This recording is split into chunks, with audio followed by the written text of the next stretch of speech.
Well, welcome into Three Man Front. Happy Tuesday to everyone out there. Appreciate you tuning us in for another day of college football talk here on Jocks 94.5.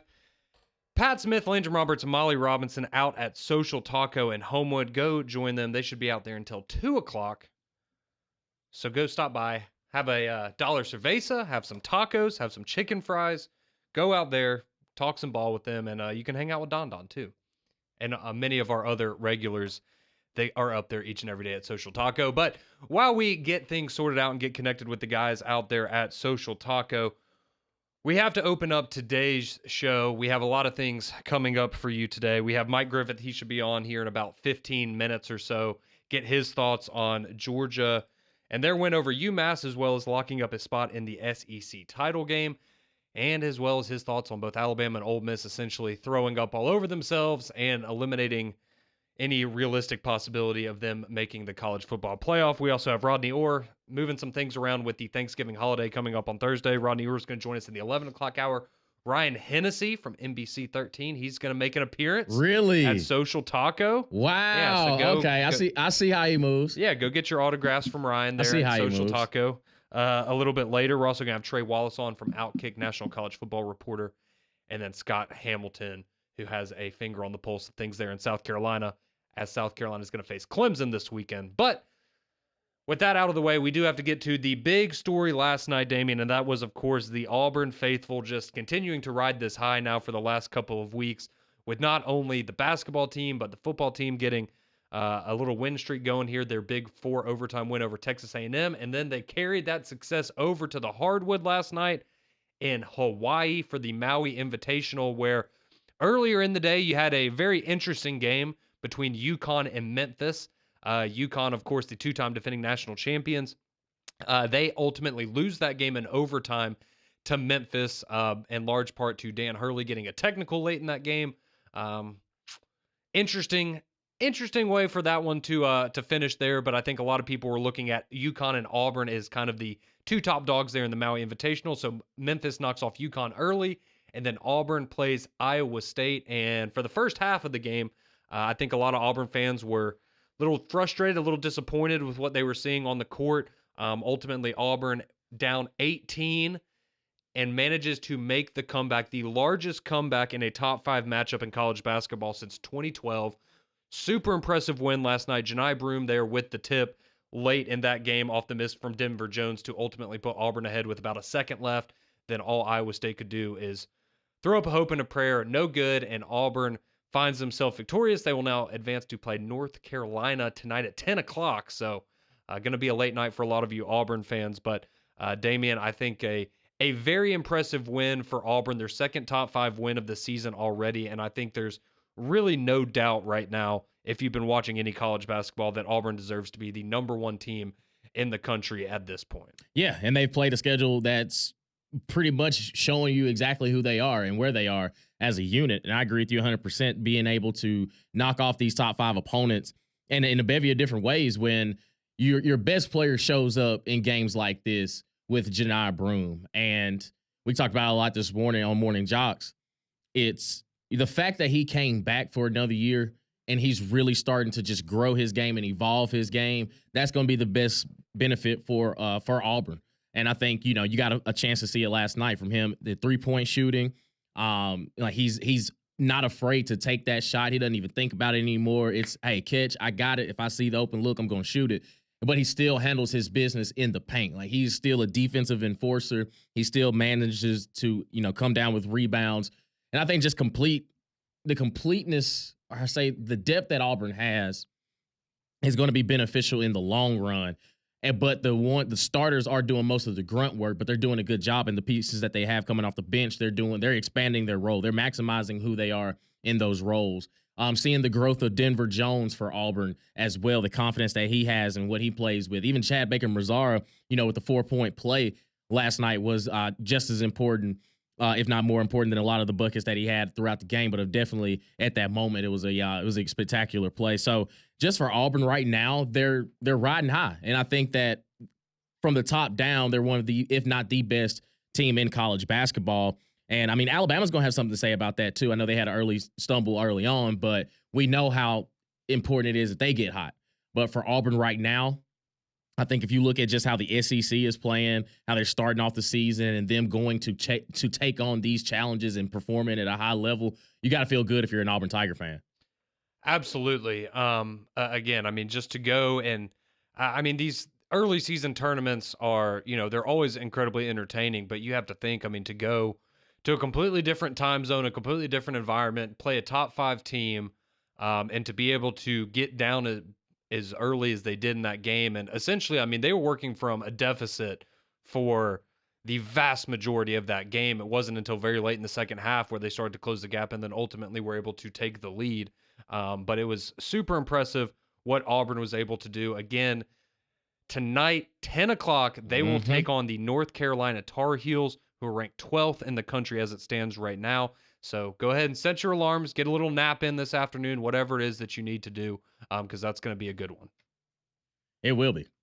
And I think now we are going to go out to our friends at Social Taco, where Pat Smith, Landon Roberts, and Molly Robinson are on standby. Pat, it's good to hear your voice. I'm going to let Molly kind of work with that, but just knowing that we've got audio now. But thank you, Frank. Okay, we are going to go back. All right, we have a connection there. We will go out to Social Taco in just a minute here and reconnect with Pat and Landrum while they're out there getting everything set up for y'all today. We do also, as Damian mentioned, you have basketball going on tonight before Auburn and North Carolina at 10 o'clock. You're going to have Alabama and Houston that's gonna be a good playing one. at 7 o'clock out there in Las Vegas. So that's going to be a very interesting game as well. And a big opportunity, as you mentioned, you had the early stumble on the road against Purdue. Then you come back, you beat Illinois, a ranked Illinois team last week here at Legacy Arena, and now you have an opportunity to really make Houston hate playing teams from the state of Alabama, as they could ultimately fall to both Auburn and Alabama here early in this 2024-2025 campaign. But, I mean, this would be a massive win for Alabama, and I think a lot of it, Damian, is you got to get better at three-point shooting. That's we know that's the style that they like to play.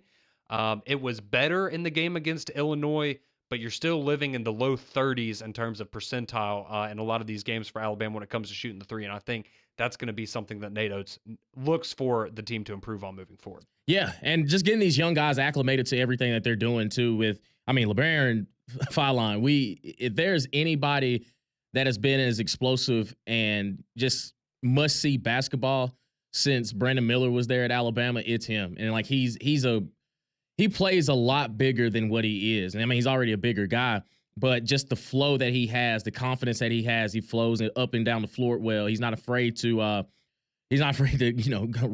you at the rim if you're down there. I think that Alabama right now, they're just as deep as Auburn too. It's just their styles are very different. Where Nate Oates is, hey, we get into the cup or we shooting the three. There's no in between.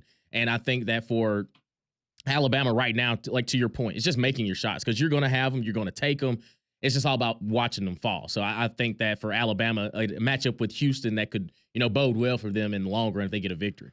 Yep, big games tonight for Alabama and Auburn, and we now head out to Homewood, where Pat Smith, Landrum Roberts, and Molly Robinson are on standby.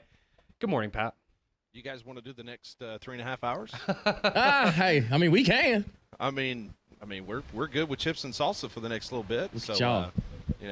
We're good to go. Hey, I appreciate y'all. I appreciate y'all having me, man. Thank y'all. Thank y'all. Appreciate that very much. This is our version of Friendsgiving.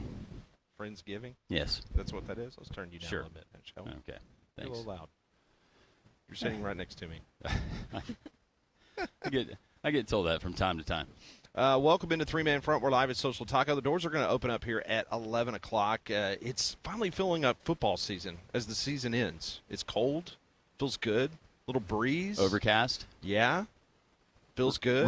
Reminds me of that first Iron Bowl Saturday broadcast we did from a grocery store on the outskirts Warrior, of the right? outskirts. Was it Warrior? It might have been. It was on your birthday, but it was overcast. It was damp. It was dark, and I think Alabama won that game at Bryant-Denny 55-21. But it feels like today. Feels like that day. A little cool. Molly's dog would not go to the bathroom this morning. Oh no, he would not. The dog was boycotting the weather. Mm-hmm. Oh, wouldn't. Oh, so wasn't trying to go, just didn't want didn't to. attempt to go outside. No, doesn't like wind, doesn't like cold. Well, your little dog will have a present for you when you get home. Yeah.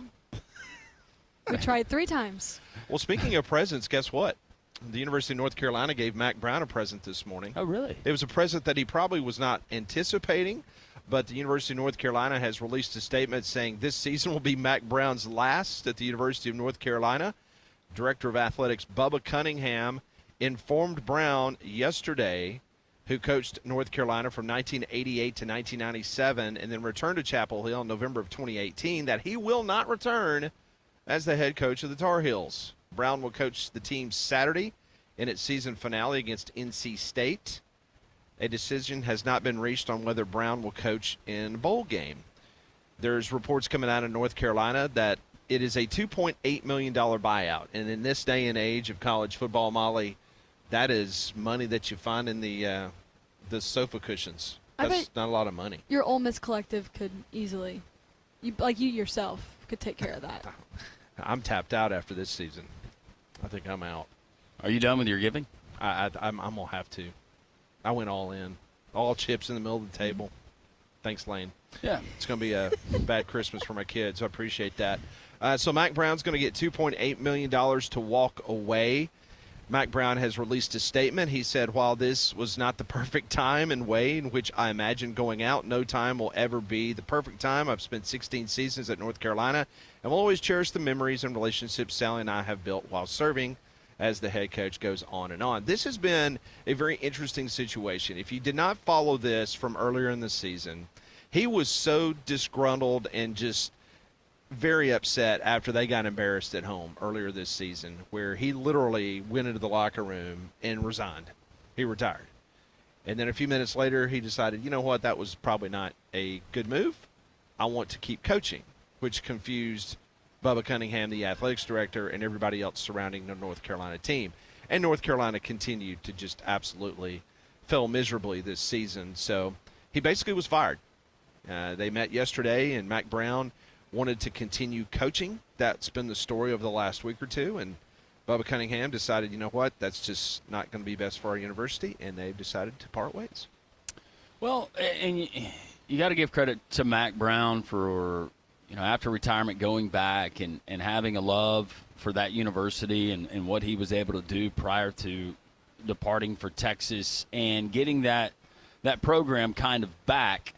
And we thought, of course, with Sam Howell as a quarterback, and you remember his freshman year, we thought, all right, well, they're on the rise. This could be a team that we're talking about and contending for championships and possibly being in the conversation, but it really never came to fruition, whether it was the defensive side of the ball, and he tried to add talented guys and guys that were well thought of, like Gene Chizik and others. But for whatever reason, it just didn't work out. But Mack Brown, a true gentleman. Yeah. When it comes to college football, when it comes to college football coaches, and enjoy retirement. But he seems like a guy, and there's a reason why he's still coaching, that maybe he's one of those that's just not fit to do nothing. So I would expect Mack Brown to be involved in some way, shape, or form in Does the he future. go back to TV, you think? I would think so. Yeah. I thought he was very good on TV I did for too. ESPN, so I wonder if that's something that he will do moving forward. So Mack Brown, big story this morning in college football, out at the University of North Carolina. Mike Griffith will join the program in about 5 minutes from now from the AJC and DogNation.com. Rodney Orr kind of switching some things up. We're audibleizing at the line of scrimmage today because with Thursday being obviously Thanksgiving holiday. So Rodney Orr is going to join us at 11. Ryan Hennessy, the award-winning sports director at NBC 13, he told me I must introduce him that way moving forward. I do not know if he won an award or not, but I am told I have to. He gets an award from us. Okay. He's going to drop by. Well, it's Thanksgiving. I told him, family hey, comes, right? Even if you don't like them. I said, come on, No, have a we love seat. you, Ryan. We'll get you some chips and salsa on Landrum. So Hennessy will be here at 11:30. Trey Wallace, college football insider for Outkick. He's going to join us at 12 noon. Scott Hamilton, man, what a great time to have Scott on. Scott is another award-winning person, a columnist for the Charleston newspaper, and he's going to join us. He knows the North Carolina politics better than anybody that I know, and so having him on today will be huge to discuss what kind of job. I mean, that's a good job. It's a really good job at University of North Carolina. So we'll see who kicks the tires and what direction they go in. Yeah, I would think that they're going to go for a big-name coach, and you got to think, would it be a name that has succeeded at the Group of 5 level or the mid-major level, or would it be a guy that's somewhere else that wants stability and maybe that big-name guy? We just don't know that he's unhappy in his current situation. My guess would be they're going to go and they're going to try to land a really, really big name. The biggest question that I would ask if I was candidate X would be what are the plans as far as expansion, and what could it look like? What conference am I going to be playing in a few years down the road? Is it going to be the Big Ten? Is it going to be the ACC? Or is it going to be the Southeastern Conference? And some of the names that's already being bannered back and forth, no big surprise. John Sumrall from Tulane is number one. Matt Campbell from Iowa State. That was a hot name a couple years ago. Rhett Lashley at SMU. I would not leave Dallas to go to Chapel Hill. Glenn Schumann, the defensive coordinator at Georgia. Dan Mullen, ESPN analyst. I just saw an article that he is listed. Jamie Chadwell, the Liberty coach, he is also a name of interest. So it goes without saying that this is going to be a well-paying job. You're going to a prestigious university, and they have proven in the past that they can win. So with that being said, I think that's a really good opportunity, a good job. Go ahead and get John Sumrall but get him while you can, because I think John Sumrall, he's going to be up for a lot of big jobs. But you also have to be thinking, is there a potential, not that they would fire him, but Mark Stoops, if he leaves Kentucky, that's going to be number one top of Kentucky's list to go and get. So can you go and get him? But don't forget, and I don't know what his contract looks like, Pat, but let's think about a guy that has spent some time not only in the ACC, but also at Memphis and at Auburn, and Kenny Dillingham at Arizona State. That would be a name, just without knowing the particulars of his contract, that maybe they would want to kick the tires on as well. Well, as we mentioned at the beginning of the show, you got a lot of great college basketball coming up tonight. Alabama, Houston, Auburn, and North Carolina. And if you need a place to catch those games tonight, why not stop into Twin Peaks in Hoover? They're going to have plenty of screens for you to catch all the action, as well as their wonderful 29-degree man-sized drafts. They also have their full-service kitchen, their great new wing sauces, their barbecue brisket flatbreads, the quesadilla tacos. All that's going to be available for you. So stop on by Twin Peaks and Hoover tonight to watch some college basketball, as Alabama and Auburn are both in action on the hardwood. They also sponsor our daily three-man front Twitter poll question of the day. And Molly, what is our question on this Taco Tuesday? Which coach has done less with more this season in the SEC? Is it Lane Kiffin or Kalen DeBoer? And right now winning, it's pretty close. So 54.8% voting for DeBoer, 45.2% saying Kiffin. Wow. I thought that was going to be a little bit more of a runaway the other way, but wow. That's a pretty good sample size, too, right? It is, yeah. 330 votes. You're not going to get a whole lot of sympathy right now, I don't think, from a lot of Alabama fans. Yeah, we've already got some interesting text messages on the Courtesy GMC text line saying that Kalen DeBoer would be a perfect fit at North Carolina. Man. How quickly it changes. There might be some moving vans in Tuscaloosa if the Iron Bowl goes a certain way. You never know. Well, isn't it just crazy to think week to week and where we are now? Prior to last week, it was, well, Auburn, can they give Texas A&M a game? Can Hugh Freeze finally win a close game? Can he beat a meaningful opponent? And then for Alabama, go and handle your business the rest of the way. You're going to play for an SEC championship, and you're assured a berth in the college football playoff. Now, Kalen DeBoer has got the pressure of facing an Auburn team that has confidence, the pressure of losing a fourth game, and you're out of the SEC championship race. You're out of, right now, it looks like the college football playoff, and crazy things can happen. But that is a one-week shift in the paradigm and how things look and how fan bases are feeling about their program. All of a sudden, Auburn seemingly, we'll wait and see, getting a shot in the arm in recruiting, and the sky is falling in Tuscaloosa. Speaking of the sky falling, he's always a great guest on Tuesday. He tells us what's going on with the rest of the SEC and the Georgia Bulldogs in particular. Mike Griffith from DogNation.com joins us next. We're live at Social Taco on Homewood. Be here until 2. Doors open at 11. This is Three Man Front.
It is 10:23, Jocks 94.5. We're live at Social Taco on this Taco Tuesday. Come by and see us. We're located on the Taco Terrace, the second level of this beautiful restaurant. Come by and see us. We'll be here until 2 o'clock. Joining us on the Buyer's Ride Hotline from DogNation.com, the AJC covers the Southeastern Conference and also the Georgia Bulldogs. Joins us now, Mike Griffith. And, Mike, I want to start with how shocked were you Saturday night to see what the lowly Oklahoma Sooners did to the Alabama Crimson Tide?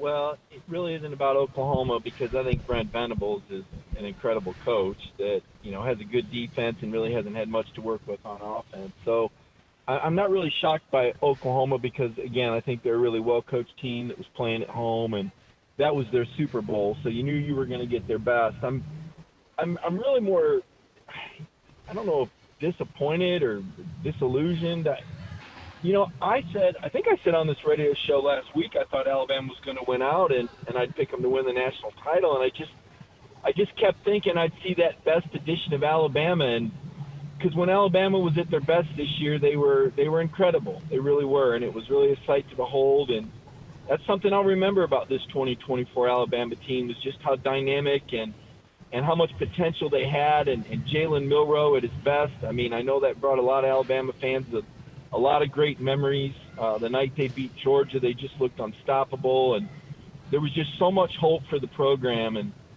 And after a loss like that, and gosh, I don't know what's going to happen in the Iron Bowl, but I guess the tough part for me is just knowing how good Alabama could be when they were at their best, and knowing that this was a team that had the potential to win a national championship.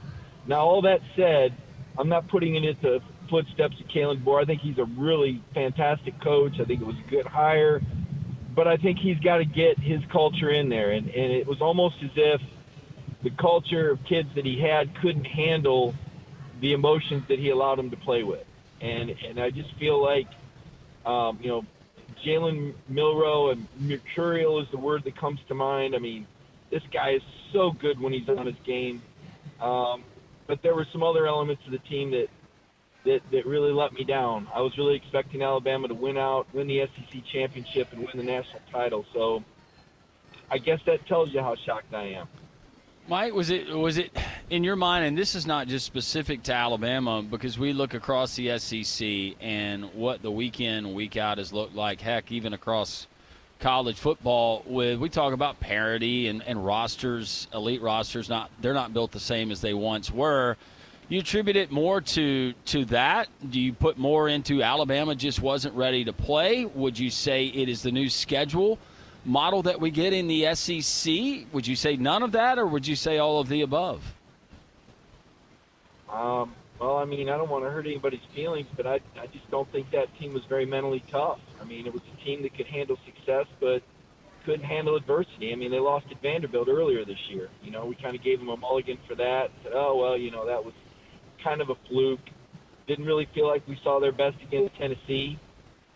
Just too emotional, just too up and down, and just not mentally tough. And, let's face it, that's what Nick Saban brought, was a lot of mental toughness. And, and I think, Kalen DeBoer, I think he brings, a higher, they play with more passion and emotion, and at times the peaks seemed a little higher, but the lows were lower. And, you're replacing the greatest coach of the modern era.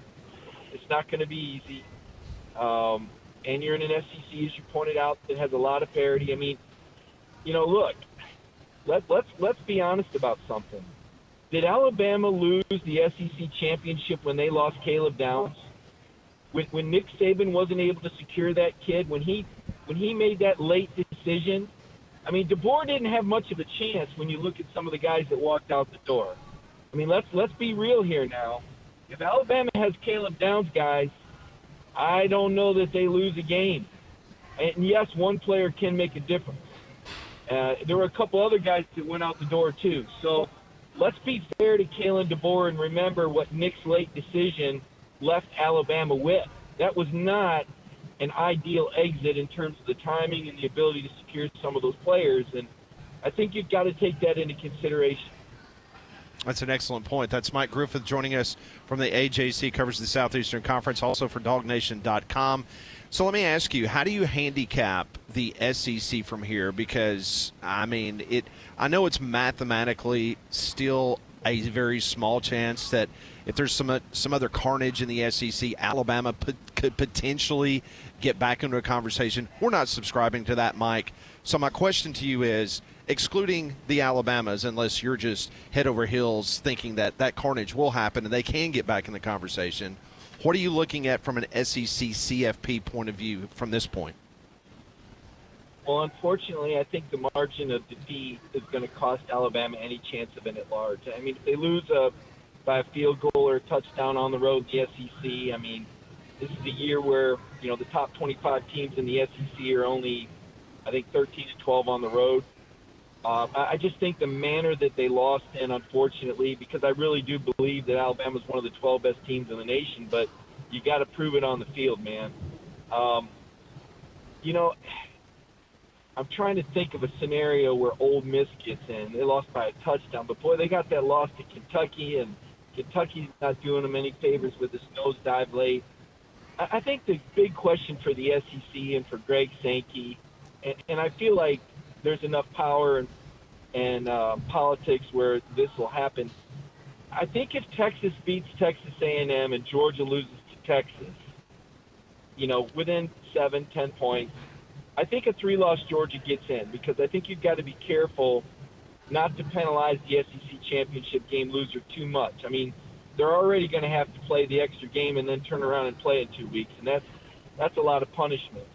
Now, if Texas A&M beats Texas and Texas A&M beats Georgia, I think that's when things get sticky, because then how many teams from the SEC do you have going? Texas A&M, Texas, and Tennessee, only 3? I mean, that'd be a travesty, especially when we know how good this league is. Could Ole Miss get in as a 3-loss team under that circumstance? Maybe Alabama. Alabama carries a lot of weight. Let's face it. I wouldn't think so, but let's see how the game with Auburn plays out.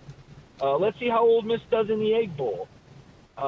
Texas is the team in the catbird seat. I mean, they could lose to A&M and go right to the playoff, or they could go to the SEC championship game and lose, and they're still in the playoff. And if we're going to be honest about it, we have to look at Texas's schedule and say, boy, they really lucked out. When you compare Texas's schedule to Alabama's, which has, I think, 4 top 25 wins, or Georgia's, which plays the number 1 schedule, you just got to kind of shake your head and say, did somebody do that on purpose? Were they trying to get Texas a favor? Because, man, that Texas schedule sucked. And who have they really beat? How good is Texas really? I don't know. They could lose A&M and, people still be disillusioned. But I'll tell you this, the Texas team that I saw in Austin wasn't anywhere near what I saw Georgia play at Ole Miss or Alabama. Not even close. Mike Griffith, who covers the SEC at DogNation.com and also the AJC, joins us on the Buyers Right hotline. So given what we've seen, and we all believe that the SEC is the best, but just if you're going gut right now, do you believe our eventual national champion comes from the SEC, or would you bet on the rest of the field outside of the league? Boy, that's a really good bet right there. The numbers would suggest you take the field just from strictly a metric standpoint and what ESPN and Vegas puts out there. I guess I don't think Texas has got the juice to win a national title. I darn sure don't think Tennessee does. Georgia, maybe. I mean, they're getting some guys healthy. Not the Georgia you saw in Tuscaloosa. Right. The first half at least. But they're getting some guys healthy now. Their D-line's better than when you saw them. They got some guys back. They may be getting a running back back. The Robinsons, Branson, and Roderick are both starting to run around a bit.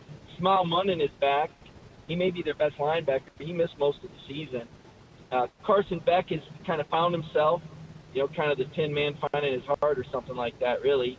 Put his shoulder down and ran over that Tennessee guy in the second quarter. And all of a sudden, Georgia came to life and had a heartbeat. And they saw their quarterback laying it on the line, and Carson felt that swag again. And now everybody saw why he was Mr. Football and why Alabama took him as a quarterback commit way back in the day. So Georgia, if they can get now, Tech is a sticky game. I mean, I don't want to go too far into it because that rivalry really doesn't hold much interest outside the state, even though people here think it does.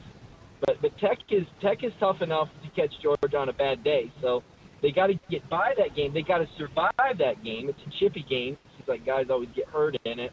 They got to get by that game, and then I think they need to play Texas. I think they match up better with Texas than A&M. You guys saw what a mobile quarterback could do to Georgia, although there aren't too many like Jalen Milroe when he's on his game. He's awful special. I think Georgia could, but for the purposes of your question, you would have to take the field if it were a true bet. I do think Georgia could win a national title, but heck, they might not even make the playoff or beat Georgia Tech for that matter. So, but their upside is to be able to win a title because Kirby's been there, and we know they've got some special guys that when they're playing their best game, they're tough to beat. I'm not sure who the best team is. Oregon, it looked real good earlier. They seem like they've slowed down a little bit. I think Dan Lanning's a fantastic coach. Everybody wants to default to Ohio State, and yet I look at Ohio State, and I don't think it's as good as Ohio State teams I've seen in the past, but does it have to be in this era of parity? And if not Ohio State or Oregon, then who? Notre Dame, I don't think so. Miami, no. So I guess it comes down to Ohio State, Oregon, or Georgia for me. He is the one and only Mike Griffith, DogNation.com and the AJC. Mike Griffith 32 there on Twitter. We are thankful for you and all you do for us. We're thankful for your friendship. Happy Thanksgiving to you and your family. I have one request. What's that? I want you to change the intro song. Okay, Listen, what you want? That song sounds like we're at a funeral or something, man. Okay. Look, I know half the people don't want to hear about Georgia, and the ones that do, some of them want to throw things at the radio. So go back to The Devil Went Down to Georgia, because I know that pleases the audience, and I get a kick out of it. Okay, I didn't know if you wanted that or Alan Jackson. Way down yonder on the Chattahoochee. By the way, you know that I am an Alabama native, and now Mobilian. I am going to be an Alabama property owner. What? What? Are you buying Tommy Tuberville's lake house? What are you doing? I'm making a little investment in Alabama. I'll hold a little suspense for next week, and I'll tell you one of the towns I'm going to be in. All but right. I'm kind of excited. I like that Alabama property, man. Your taxes are good, and That's right. It's on the rise if you're a real estate person. Well, you've been living rent-free in Alabama fans' heads for quite some time. So Oh, no, boo. about time you started contributing. Yeah. Hey, have a happy I guess Thanksgiving, Mike. You and your All right, family thanks, have a good guys. Thanksgiving. Happy holidays to everyone. Thank you. All right, Thanks, we'll Mike. talk to you next week. Thanks, Mike. Mike Griffith, the one and the only, joining us on the Buyer's Right Insurance Hotline. Well, flu season is ramping up, so make your home healthier with Trane's Clean Effects Home Air Cleaner. It removes up to 99.9% of airborne particles, including those that cause virus. It is 100 times more effective than standard air filters and 8 times more effective than HEPA room filters. So find a dealer near you at Trane.com. Doors are opening in 24 minutes from now here at Social Taco. Come by and see us. This is Three Man Front Live at Social Taco on Jocks 94.5.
It is 1040, Jocks 94.5. Always appreciate Mike Griffith joining us from DogNation.com, the AJC. Man, breaking news. He's buying property in the state of Alabama. Very smart investment. He's going to disclose that next week. Can you imagine if you listen to this show and you're walking out one day and you see the moving van? You go to meet the new neighbor. It's Mike Griffith. It's Mike Griffith. Well, whether your family rolls with the Tide or yells War Eagle, there's only one place to shop, and that's Bama Fever Tiger Pride, because you can get ready for the Iron Bowl by stopping by one of their 9 locations across the great state of Alabama. For over 40 years, Bama Fever Tiger Pride, they have been the go-to store when you want the very latest, whether it's sweatshirts, jackets, quarter zips, vests, as well as your everyday items like T-shirts, hats, polos, tailgate gear. And honestly, they've got everything, whether you're a guy, you're a girl, you're a kid, or an adult, they got it all right there. Bama Fever, Tiger Pride. I see our mayor of Social Taco. He's wearing his Auburn pullover, and I guarantee you that's right. I bet you he got it at Bama Fever, Tiger Pride. He's got his renewed passion for the Auburn Tiger football program. Well, hey, let me tell you something. That basketball team last night, what a game. Over in the Hawaiian Islands, 83-81.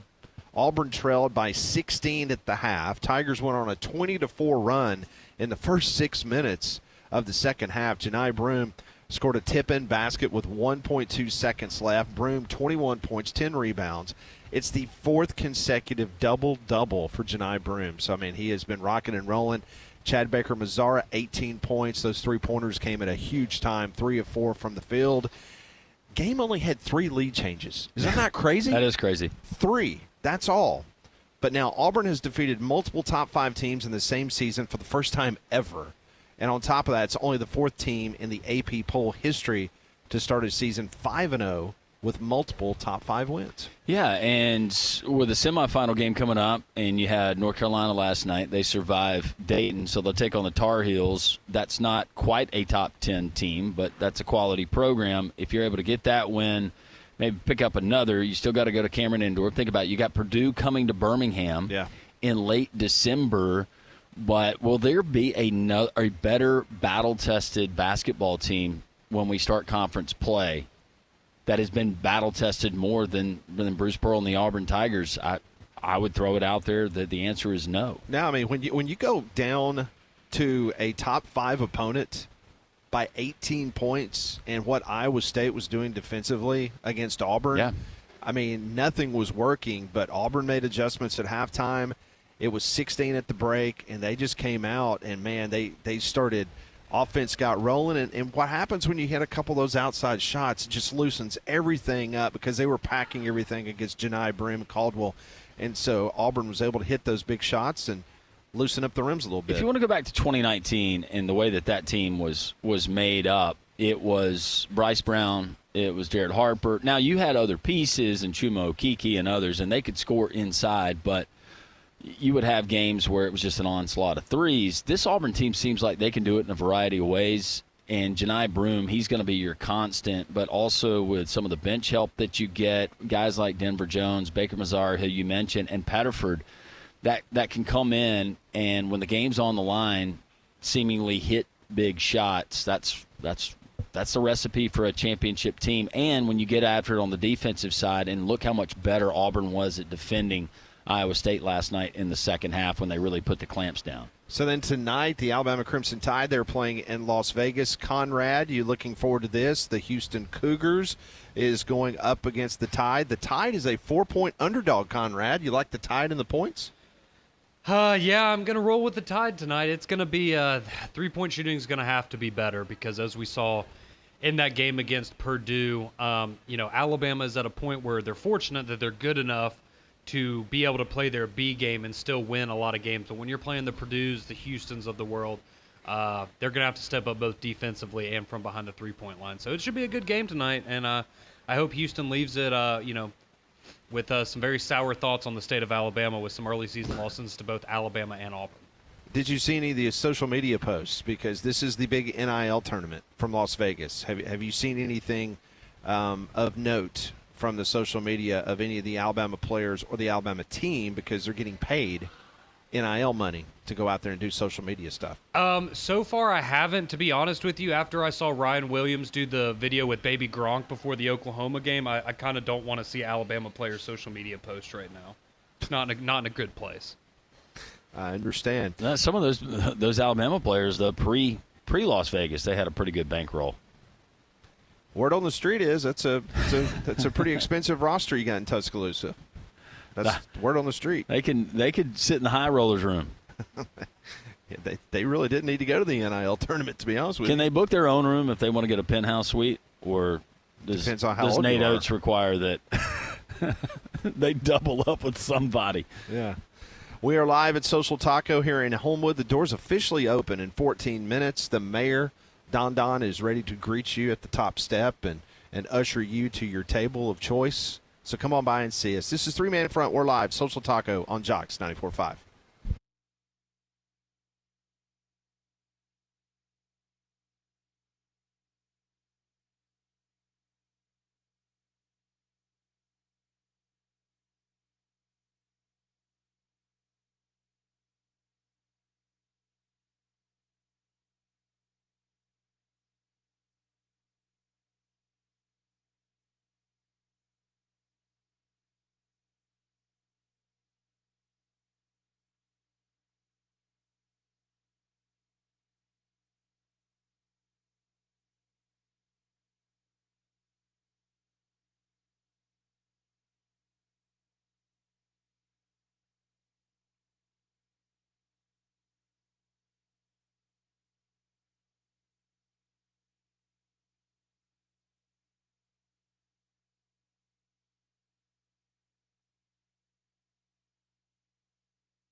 Now I know that a breeze coming me away. Now I know there's much more dignity in defeat than a brother's victory. I'm losing my balance on the tightrope. Tell me please, tell me please, tell me please, tell me please, if I ever feel better. It is 10:49, Jocks 94.5. The Courtesy GMC text line is open, 205-834-9450. If you'd like to get a call in, 1-800-239-WJOX. Well, when it comes to your technology, don't settle for anything less than a winning team. How about Evolve IT? They're your trusted local IT partner. At Evolve IT, they're your MVPs for all things tech, like network management, cybersecurity, and keeping your business systems running smoothly. No fumbles, no downtime. just expert support right here in Birmingham. You can find them online at evolvebhm.com. That's evolvebhm.com, or give them a call, 205-749-8970. That is Evolve IT. So the big story in college football happened right as we were coming on the air. North Carolina has fired Mack Brown. They owe him now $2.8 million. Here's the other interesting part to this. So Brown and the North Carolina administration, they spent time very recently discussing his future. They were hoping to reach an agreeable exit. A resolution could not be reached, so Bubba Cunningham, the longtime athletics director at North Carolina, said, well, we'll make the decision for you. We're going to fire you. He wanted to continue as the head coach, and North Carolina said not going to happen. So the 30-day transfer portal window officially opens tomorrow for all of those players on the North Carolina roster. And we're only 12 days away, Landrum, before the official portal opens up on December 9th.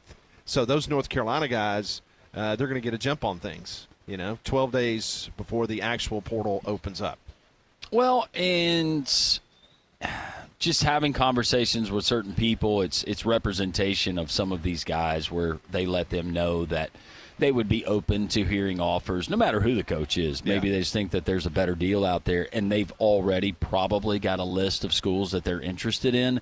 But, yeah, you're right. Then it becomes official. With some of these guys, when they officially put their names in the portal, we will get those guys, as we typically do, maybe even a couple of high-profile guys where they've already got the wink and the nod, and they've silently agreed that they're going to go somewhere. So you will see their name going to the portal. You might get the message, do not contact, and then all of a sudden the news will break either that day or the next day. So, the American Athletic Conference has been a conference where there have been a lot of firings, more than any other league. I never thought we would college get football this many.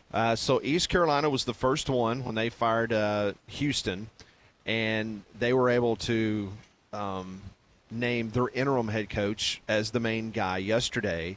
Well, Rice, they have come to an agreement with the Davidson head football coach, Scott Abel, and he runs a triple option there at Davidson. So here you go. You got Navy and Army in the American, and now looks like Rice will be converting to that type of offense. Well, and if you're not willing to invest through NIL and stroke a big check to go and get a talent pool of players that run a more conventional offense, then you're taking a page out of what Georgia Tech did with Paul Johnson and others have done, and you can have success doing that. It'll be interesting to see how long that system takes to put into place and how successful they are. But given the circumstances there, and it's a school that's got a ton of money, but they don't like to spend their money when it comes to football, NIL, and so maybe this is the best option I'd seen, where the guy that was trending the most was the Yale head football coach. Yeah. But they're going to go with the head coach from Davidson, and maybe that's the right fit. They've got an athletic director there that I'm guessing, and he was at one time at Louisiana Tech, would probably like to go a different direction, but I think his hands are probably tied, and it's all tied to money. All right, so we mentioned this with Mike Griffith a few minutes ago. I have come across a pathway for Alabama to get into the college football playoff. Is this a really, really deep wormhole? I mean, listen, let me preface this. No, I'm going to speak for my teammates on this radio show, and I think this includes Conrad. We are not subscribing to this. I'm just giving you the information. No. Okay? Somebody asked me this morning, chances of Alabama getting a playoff. I said slim to none. Exactly. I agree with you 1,000,000%. But just in case, for purposes of this exercise, I'm going to give you a pathway for Alabama to get into the college football playoff. Okay. First off, Alabama must win the Iron Bowl. That goes without saying. South Carolina beats Clemson. Okay. Syracuse beats Miami. And SMU wins the ACC championship. That would leave the ACC with just one team, SMU, with fewer than 3 losses. Other avenues do exist for Alabama. If Georgia loses to Georgia Tech, and Mike brought that up during the interview, then loses again in the SEC championship game, then the committee would have to decide, okay, do we take a 3-loss Georgia team that lost the SEC championship game, or do we take the team that beat Georgia with 3 losses? I think it depends on how Georgia loses that game. First inclination is to say that it'd still be Georgia, because Georgia has some really good wins. They would have a win over the team that I'm assuming they would just lose to, and that would be Texas. So that would be split. But they also have the win over Tennessee. What happens if it's Texas A&M? If it's Texas A&M that beats them, maybe that's a different conversation. But I've said all along, I lean, and we never know what this committee is going to do, but I lean that you get a little more of the benefit of the doubt if you're a 3-loss team that participated in your conference championship game, as opposed to a team that I agree got beat on the road 24-3 to Oklahoma that just got bowl eligible. Georgia would have 4 losses, though. Yeah, I guess Georgia would have if 4 they losses. lost to Georgia Tech. Well, if it's a 4-loss Georgia versus no, Right. then that's a totally different conversation. Correct. So, yeah, I mean, but South Carolina beating Clemson, I could see that happening easily. Now, Syracuse beating Miami, not subscribing to that. SMU winning the ACC championship, that's possible. So if SMU is the only team in the ACC, then all of a sudden, then that conversation opens up for other SEC possibilities. Yeah, I totally skipped the step where Georgia Tech upsets Georgia. But it's not out of the realm. Hey, SMU loses to Cal and then loses in the ACC championship game. That's same But it's scenario. interesting because almost every bracketology I've seen has Alabama as the first team out. So just keep that in mind. For right now. Rodney Orr, Tighter Insider, will join us next on this Tuesday. We're live at Social Taco.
It is straight up 11 o'clock here on Three Man Front, Jocks 94.5. Pat, Molly, Conrad, Landrum with you until 2 o'clock. Thanks for making us part of your day here on Jocks 94.5.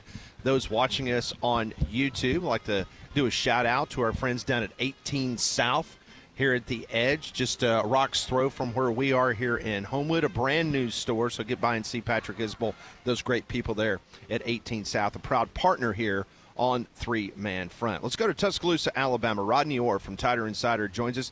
Typically joins us on Thursdays, but because of the holiday coming up, he's been so nice to join us a couple days early. Rodney, you've seen a lot of Alabama football in the past, but this year probably takes the cake in a lot of different categories, including a shocking loss at Oklahoma. Yeah, stunning loss, I would say. You know, been watching it since 1968. I don't know that I've ever seen one that stunned me more than what I saw, you know, Saturday night, because I wasn't expecting that. I thought after the last 12 quarters we had watched Alabama, and I thought that they were playing, you know, their most consistent football of the year. And with so much riding on the outcome, you know, you've obviously got a chance at the SEC championship game, a playoff berth potentially on the line there. You would have thought that they would have come out and maybe tried to make a quick knockout, put a quick knockout blow on Oklahoma. Not that they didn't try, but certainly they didn't have a lot of success. And it was really surprising, you know, how they played in the game. Yeah, Rodney, when it comes to Jalen Milroe, and is it more about Jalen Milroe in these types of games, especially if things don't go well early? You think he puts too much on himself to try to make plays, or do you think it's just inconsistent play overall that has led to some of these bad performances we've seen? I think, you know, in these games, it is really important that he get off to a very quick start, get into a rhythm. I know that's something that it certainly seems that the coaching staff, the offensive staff, Nick Sheridan, Kalen DeBoer, have really emphasized is to trying to get him into a rhythm early, to get him some positive things, because he is a rhythm player. He's, you know, there's a lot of confidence issues there, I think, with him. If he doesn't get started well, he tends to carry it on for a while, you know, to the next play and the next play. Unfortunately for him, in this game, he did make some throws. He had a bit of tough luck. I mean, you know, C.J. Dupree, you got to make those catches. You know, he dropped 2 balls. Then obviously Bernard lost that one in the lights. You know, Ryan, you know, again, it was just a play. It certainly wasn't Ryan's fault. And Ryan Williams, when he stepped out of bounds, I mean, there at the, you know, that would have been a difference, you know, between a field goal and a touchdown. And then later in the game, you know, the bad call that was made on Ryan's touchdown reception. But in between and betwixt all of that, you know, again, it's just a confidence thing. And I think, you know, once he got into a bad kind of roll, a vibe or a roll on a bad roll, it kind of snowballed. Now, look, it was a 10-3 game in the third quarter when he throws those back-to-back picks. And it looked like, you know, to me, especially the effort that he put there trying to tackle the guy he didn't try to tackle him, he tried to trip him. Yeah. I thought that was really pretty weak. Rodney Orr joins us from Tider Insider here on Three Man Front, joining us on the Buyers Ride Hotline. I know you're not a defensive coordinator, but once again, you've watched a lot of football. You've watched this program for many, many years. Were you as shocked as everybody else, the defensive game plan at the beginning of the game? Because Jackson Arnold, not known for his obviously his accuracy or really being able to put Oklahoma in winning situations throwing the football, why Alabama was not loading the box and just giving up so many yards running the football. Were you as shocked as everybody else? 100%. I mean, you know, you've seen this before. You saw what Vanderbilt did. Yeah. You know, I mean, they just came out around basic stuff. I mean, I'm not really sure what was so complicated about it, what they were doing. And like you said, he's not a really Jackson Arnold's an okay runner. He's solid. I mean, we saw that, right? I mean, he had a little over 200-something yards rushing before this game. He had 131 on, 25 carries? Yeah. Yeah, I mean, pretty amazing. I would have never thought he would have rushed for 131 yards and certainly not carried it 25 times.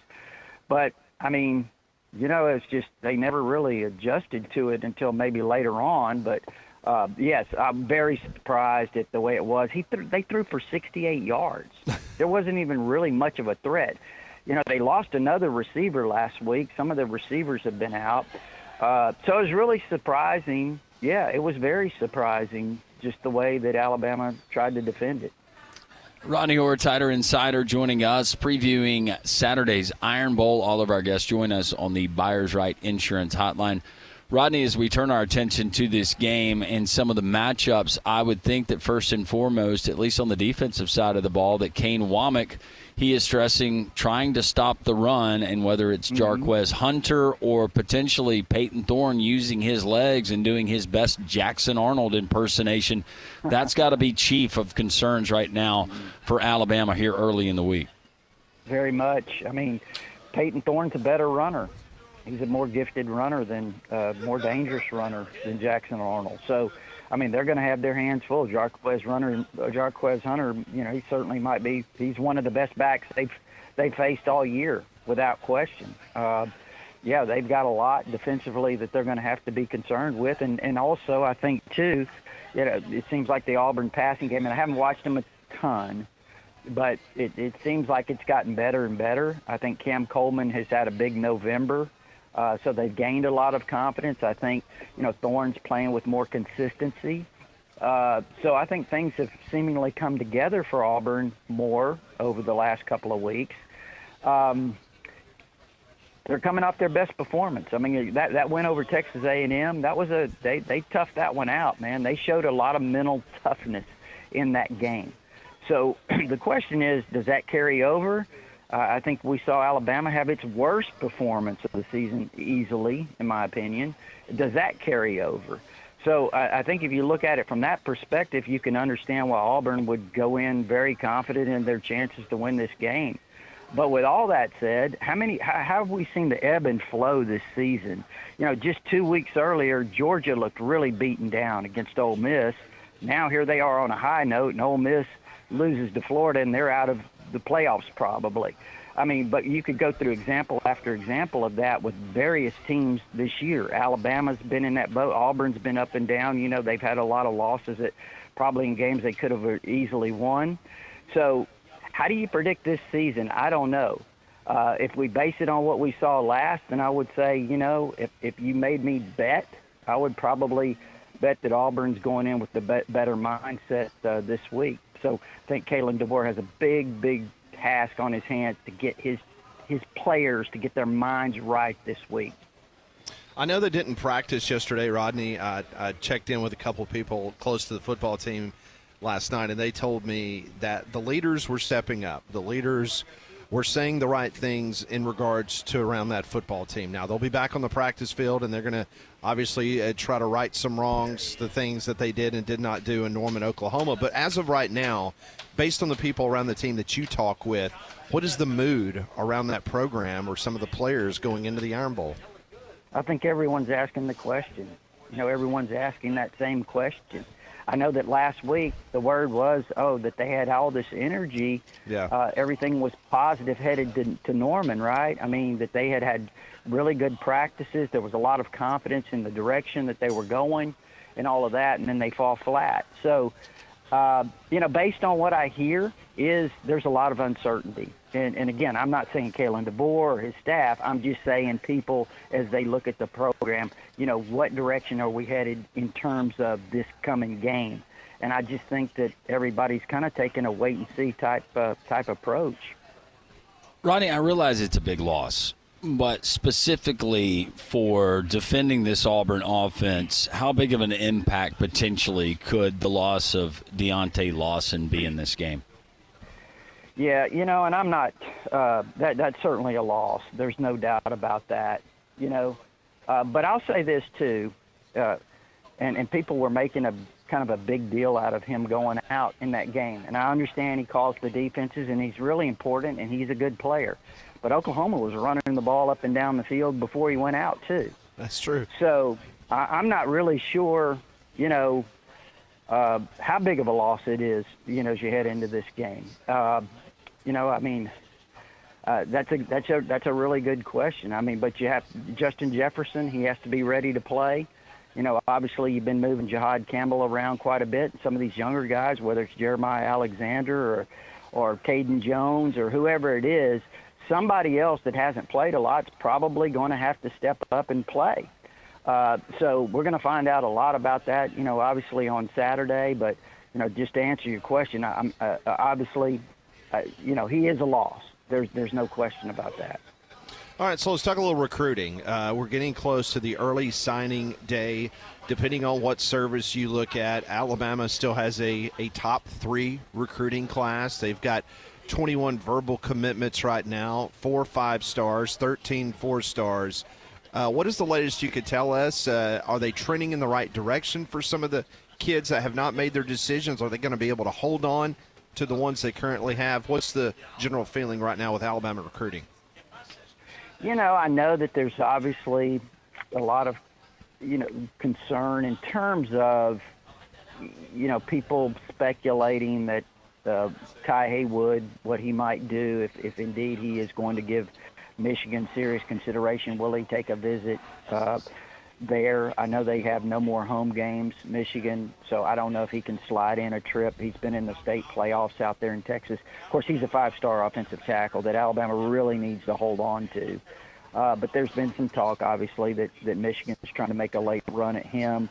Michael Carroll visited, and he's another 5-star offensive lineman. He's at IMG. But he made a visit to Colorado weekend before last. And there's been a lot of buzz about that, but also that he's pretty solid, remains solid for now. He's supposed to be in Tuscaloosa this weekend for the game, Michael Carroll, so we'll see. But those are 2 guys that really, kind of come to mind is a lot of buzz about a potential flip, and especially Haywood.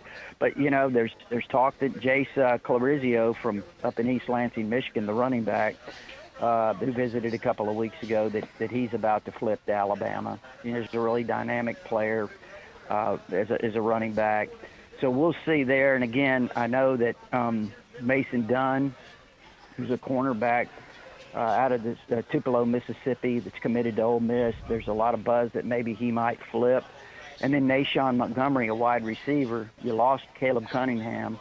Nashawn Montgomery, wide receiver committed to Florida, who made a visit a few weeks ago. There's also talk about, keeping an eye on him. And I know that Derek Smith is supposedly visiting Alabama, the former Alabama commit, now committed to Auburn. So he's supposedly visiting for this game. Now, how much of that is just to see the game, I don't know if he's given real consideration to flipping again. Ronnie, I know you're going to give your prediction for the game, and I'm guessing later on in the week at Tighter Insider, but without giving us your prediction before you do so there, what's your best guess of how this game will flow on Saturday inside of Bryant-Denny? Yeah, actually, tonight on Tighter Insider TV was when we do our predictions, and I don't even know what the score is that I'll predict, and I've got to really think about that a little bit, but right now, you understand why Auburn people are confident. Because they just played their best game of the year. They've been beat down most of the season with these losses that they've had. Now they're playing well. They've got some momentum. They've gained some confidence. And does that carry over into this game? Not only that, you mentioned the running game that they have. This is the type of thing that has given Alabama a lot of trouble. My biggest question, Landerman Pat, is what is Alabama's mindset heading into this game? What is their mindset? And that's something I just don't know. But you know what? That's what's going to make this game really interesting. It should be. Rodney, always appreciate your time. Thank you so much. You're so kind and benevolent with your time each and every week joining us here on Three Man Front. So just wish you and your family the happiest of Thanksgivings this coming up Thursday. Enjoy the time with the family and a brief off day in regards to college football, and we'll catch up with you next week as we get even closer to National Signing Day. Thanks, Rodney. Hey, guys, really appreciate it. Happy Thanksgiving to you and your families as well. Thank you so much. Rodney Orr, Tighter Insider, joining us here on Three Man Front. All of our guests join us on the Buyers Right hotline for all of your insurance, financial, and HR needs. It's Buyers Right Insurance, a Higginbotham partner. Oh, my goodness. We have already had an award-winning margarita served to one of our great patrons here. Yes. Who will remain nameless. Yes, we've already got a really good crowd. 'Tis the season. Bama Hater is here, Pelham Gator, Kelly and Vestavia, the Gringo. So, yeah, we've got a good core here. Yes, VIP list. Speaking of VIPs, you need to have a VIP when it comes to plumbing, and that's Iron Mountain Drains and Plumbing, rated A+ by their Better Business Bureau. They're family-owned and operated. They handle everything for you, from faucet repairs, water heater maintenance, commercial plumbing, sewer line repairs, and so much more. One call will do it all for you, and that number is 205-516-4927. And you can go online to ironmountainworld.com for a free quote. Big or small, Iron Mountain Drains and Plumbing does it all. 205-516-4927. Rodney Orr, nobody has a better feel of the pulse of the Alabama football program. Some of the things that he just told us, we will discuss as we continue. It's a Tuesday, a Taco Tuesday, pre-Thanksgiving edition of Three Man Front on Jocks 94.5.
It is 11:20, Jocks 94.5, and man, just the crowd continues to gather.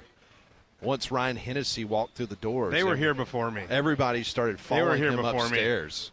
They're like, He's wow. like the crazy cousin that just joined us at the Thanksgiving table. It is crazy.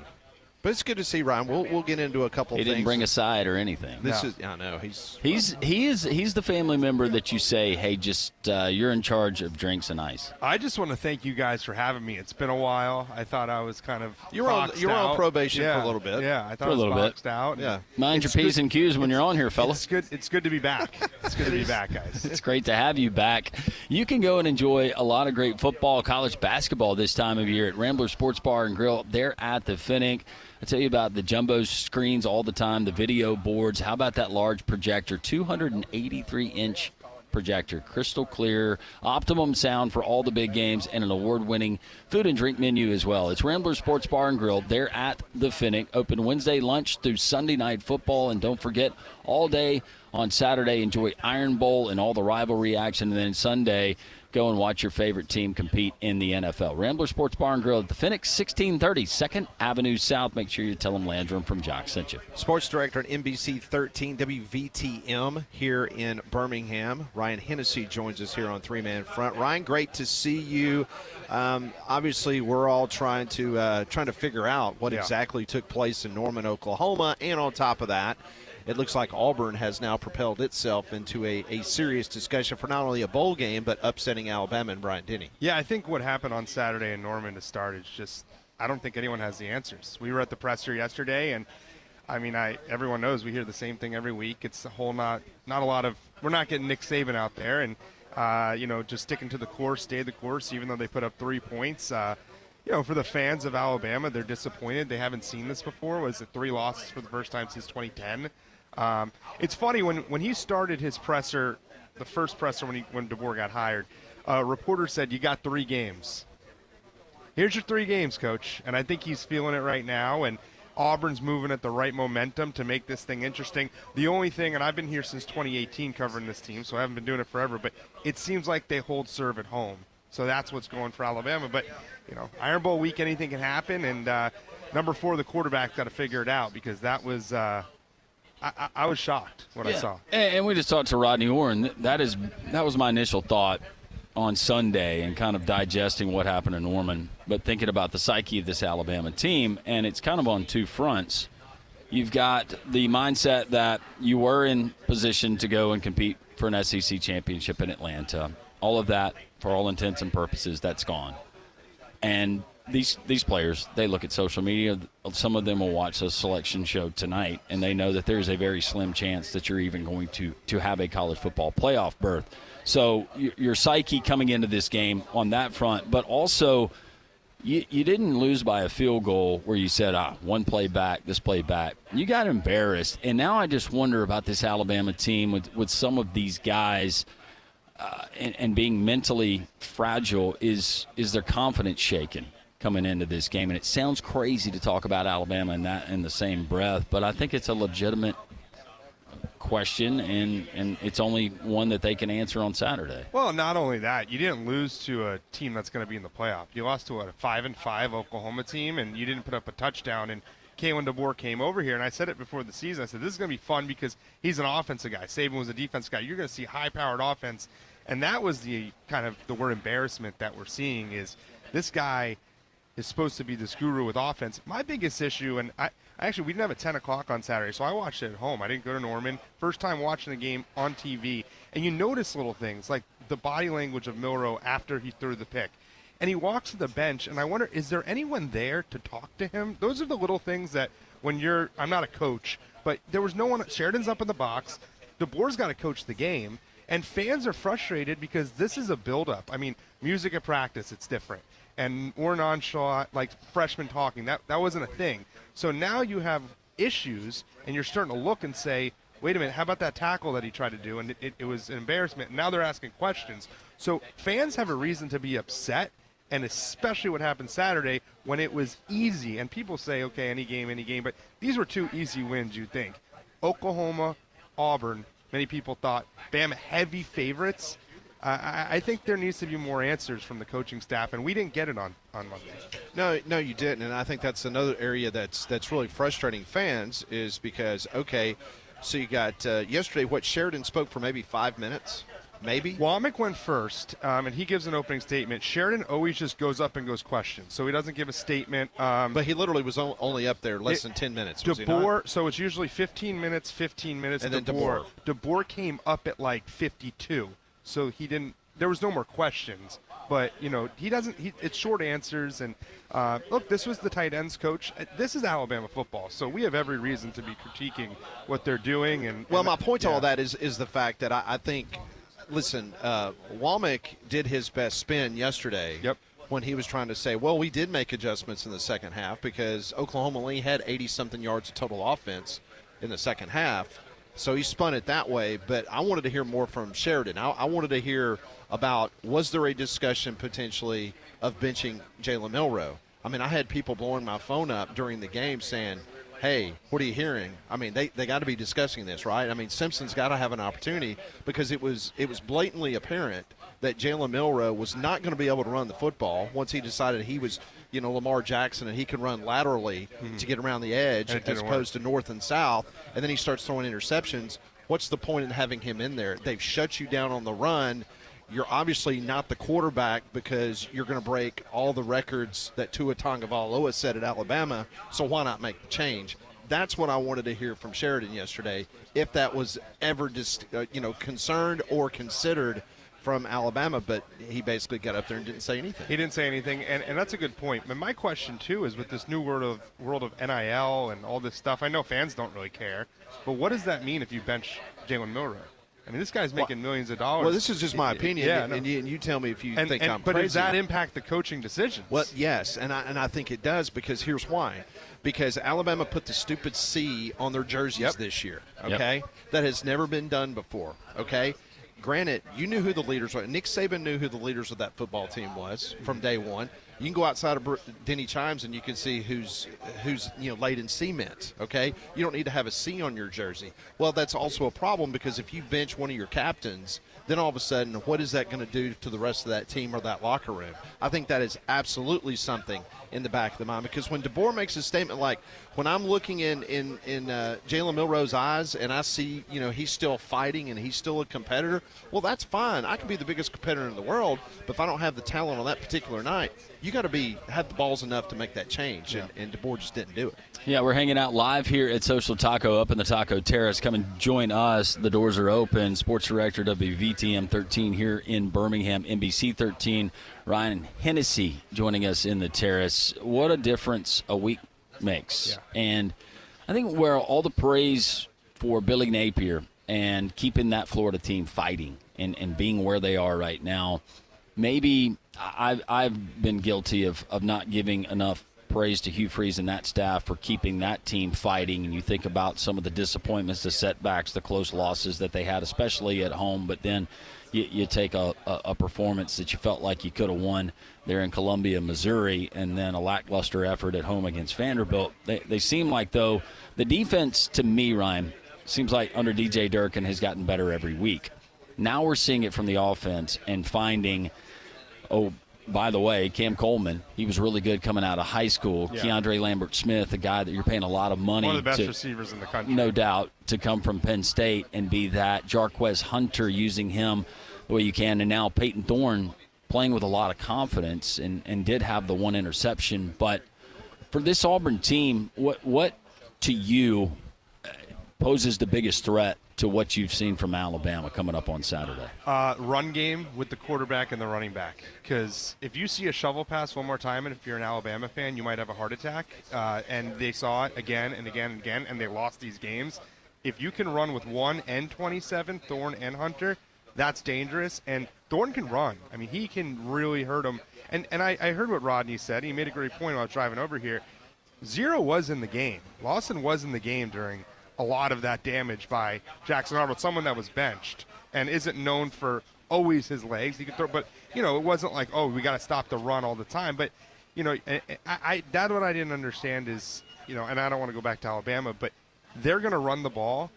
Hugh Freeze earlier in the season didn't run 27 enough, and that's the things that I don't want to give Hugh Freeze too much credit. This was a disaster of a season for Auburn. Sure. They had one big win. They should have beat Cal. They should have beat Arkansas, Oklahoma. I mean, there's games that they had that, why does he have 9 rushes? Like, why is 27 the second best rusher numbers-wise in the SEC? Only have, I mean, wouldn't you want 27 for your first 2 years if you're going to be a head coach coming back in the SEC? No doubt. So that stuff, to me, I think an average Joe on the side of the road would be like, let me run this guy. So that stuff I don't get, but, of course, people talk highly of Hugh Freeze. The defense against Womack and the defense going up against Hugh Freeze's offense, they know each other well. That's going to be interesting to see, but to me, I know it's an easy answer, but run the ball and see what happens. Ryan Hennessy from NBC 13, sports director, joining us here on site at Social Taco. You got time for another second? Yeah, let's do it. All right, so Ryan Hennessy will hang out with us.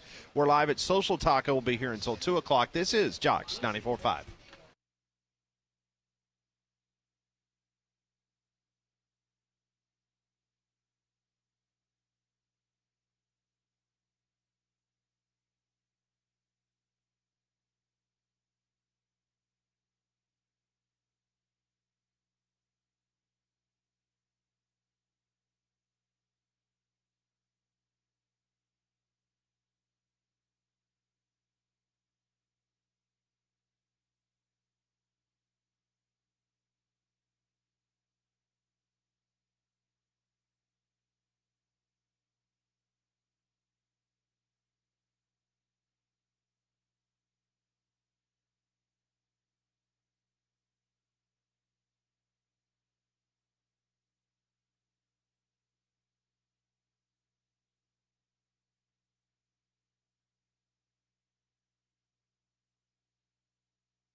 It is 11:35, Jocks 94.5. We're live at Social Taco. Ryan Hennessy from NBC 13 joining us for a few more minutes talking Iron Bowl 2024. But let me tell you about Abide Roofing. I've been telling you about Travis Lloyd and that outstanding team they have over at Abide Roofing. 205-922-7134. I recommend them 100%. They were on my roof just a couple years ago. I had some damage due to some storms that came through Birmingham. We have experienced that, and I think some more storms are coming through in the next 24, 48 hours. Big cold front coming in, which means you might have some leakage on top of your house. You might have some shingles damage. So you need to call Travis and Abide Roofing today. They have tons of experience and industry knowledge. They're the absolute best products in the business to put on your roof. When Travis worked on my home, everything was top-notch, from the customer service to giving me a timeline of events. And he got on the roof with my insurance adjuster in the middle of the summer, 2.5 hours dealing with them. He handled everything for me. It was that seamless. I recommend them for a reason. They're licensed, bonded, and insured, a true pro in the industry. That is Abide Roofing, 205-922-7134 or abideroof.com. All right, so we're just talking about the ebbs and flows of this season. Yeah. And about 3 weeks ago, it was the fact that Alabama seemed like that they had righted the ship. Auburn was rudderless ship. And now all of a sudden it seems like both teams, both programs have kind of switched jerseys. The momentum now is going to be from the guys from Lee County as opposed to the guys over in Tuscaloosa. How do you anticipate this game? Not a prediction, but just how do you see this game playing out? Is this going to be a shootout? Is this going to be a struggle defensively? What do you think? I think Auburn will get a few, maybe a touchdown or two, but I think Alabama steps back up. I think this game's separate, especially the talking that's starting yesterday. I mean, the players are talking right now for Alabama. We'll see if they respond to those, those insults that the linebacker was talking about or someone at Auburn was talking about. So we'll see. But I'm interested to see not only this, but what it looks like after this game with the roster that DeBoer has. I mean, we've talked to Trent Dilfer yesterday. This is different UAB, but people are already one foot out the door. Yeah. How does he handle that? DeBoer's a little different, obviously, than Dilfer. You know Dilfer well. He's pretty vocal about that. But I want to see if this doesn't go well, what happens in the future. But I think Alabama wins. I made my prediction last night, 28-17. So I think the Tide win, and then, we'll see. The good news is I was going to be the 19th, 20th somewhere, maybe Penn State. I'm from Orlando. So I got to go. My mom's going to have me for Christmas now. Maybe we'll go to the Citrus Bowl. And you guys can come. I got recommendations where we can go. Sweet. This is great. Yeah. I mean, we obviously have nothing to do now with Alabama and Auburn not. We really don't know what to do. It's been few and far between. You ever been to Orlando? It's the happiest place on earth. I love Universal. Yeah. I'm not a big fan of Disney. I've been a Universal season ticket holder. Dudley Do-Right. I went like 30 times in a row. They told me it was the record. I don't believe them. I What? think the guy was just laughing. You're a record holder there? Yeah, record holder on the log flume ride. Going back to what you said about some of the comments, and we discussed them on the show, DeMarcus Riddick, when he sat Right. down, and obviously he's got a lot of confidence, and he's really done more and contributed more to that side of the ball than I ever thought he would prior to the start of the season. And as I was thinking about it last night, and even thinking about it some this morning, Ryan, if I'm Hugh Freeze, maybe the coaches cringe a little bit. You don't want to hear that. But if I'm an Auburn fan, I think I like to see that. Because think about where Alabama's been. Think about where this Auburn team has been. And this program. And it pre-Hugh Freeze, under Harsin and even the tail end towards Gus Malzahn, kind of being lower than Whale, you know what. Yeah. As far as your confidence, I think you like to see that, because now, I think Casagrande, he had a nice write-up this morning talking about, that's a rivalry. And truly, this game is shaping up to, is it Alabama potentially playing for a college football playoff spot? Chances are slim. A lot of things got to happen. But just playing for a better bowl game. Auburn trying to get to the postseason. But truly, it's just kind of going back to, it's all about bragging rights. It is. And maybe for Auburn fans and having that confidence from some of your young players and not going in, well, golly, we're going to go and give it our best shot and hopefully beat mighty Alabama. You like to hear players going in saying, no, we think we can go and take care of business. I think that Auburn fans didn't even expect this going into it. I think the way that Alabama was moving with their momentum to the playoffs, this was going to be – Iron Bowl's never a throwaway game, but this was going to be a game that, hey, if we can get one on them, that'd be great. But now it's 4 losses for Alabama.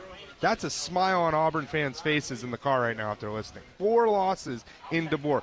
And that's a lot of pressure on replacing Nick Saban. And I hear about the roster and, what is it going to look like when he brings his guys in. No, this is a good roster that they're playing. And for that guy who's a freshman to say, I'm not scared of them, that's got to feel good, especially coming off a win in 4 overtimes where you rush the field.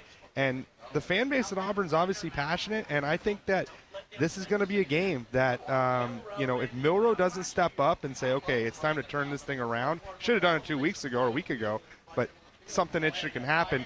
And there's going to be it's going to be a long off season with 4 losses in the regular season.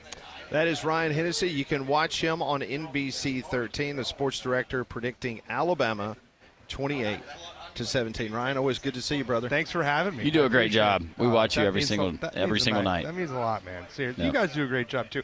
Damien, he's a little bit upset I'm on this right now. He texted me. Who? Damien. He said you're going to go on this, but not my show. I said anytime. Who are you talking about? Anytime you come on, he's texting me right now. He said he's listening, so he supports you guys. I want you to know that. I'm still confused. Who's he? Oh, he's referring talking about the kid that shows up every day. Oh, the volunteer, the kid that volunteers at the radio station. Shows up every day. Oh, yeah. That's half the battle, showing up every day. Bless his heart. Yeah, he's a good guy.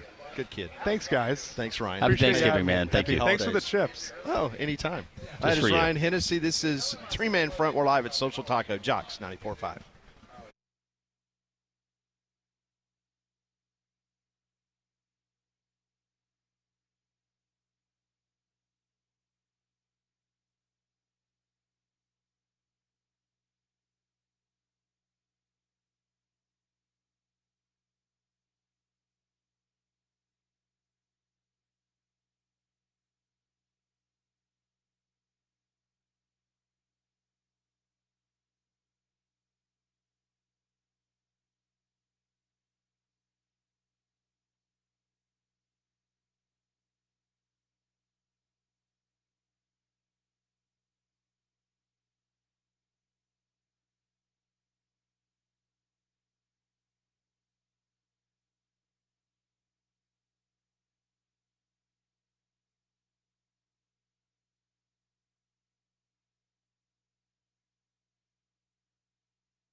Live from Social Taco here on this Tuesday, surrounded by some of our great listeners. We realize Thanksgiving week, it's a hectic week. All the kids are out of school. A lot of you getting ready for family coming in town. Maybe you're heading out of town, but we are here until 2 o'clock. Enjoy Taco Tuesday up here in the Taco Terrace. All the great combinations of tacos, Mexican pizzas, burritos, quesadillas, and more. SocialTaco.bar for more information. Also want to remind you about our friends at UAB Sports and Exercise Medicine. From daily exercisers and youth athletes to elite professionals, UAB Sports and Exercise Medicine treats everyone with the same level of exceptional care. Board-certified professionals, state-of-the-art imaging and injury prevention programs. Their comprehensive team is here to keep you in the game. Visit uabmedicine.org/sports or call 205-930-8339 to make an appointment. UAB Sports and Exercise Medicine, knowledge moving medicine forward. Bama Hader joins us here on site here at Social Taco, and your Miami Hurricanes. I'm just sitting here looking at one bracketologist. They've got them as the number 3 seed expected tonight when it's being announced. They would await the winner of Indiana and Penn State. You like that matchup?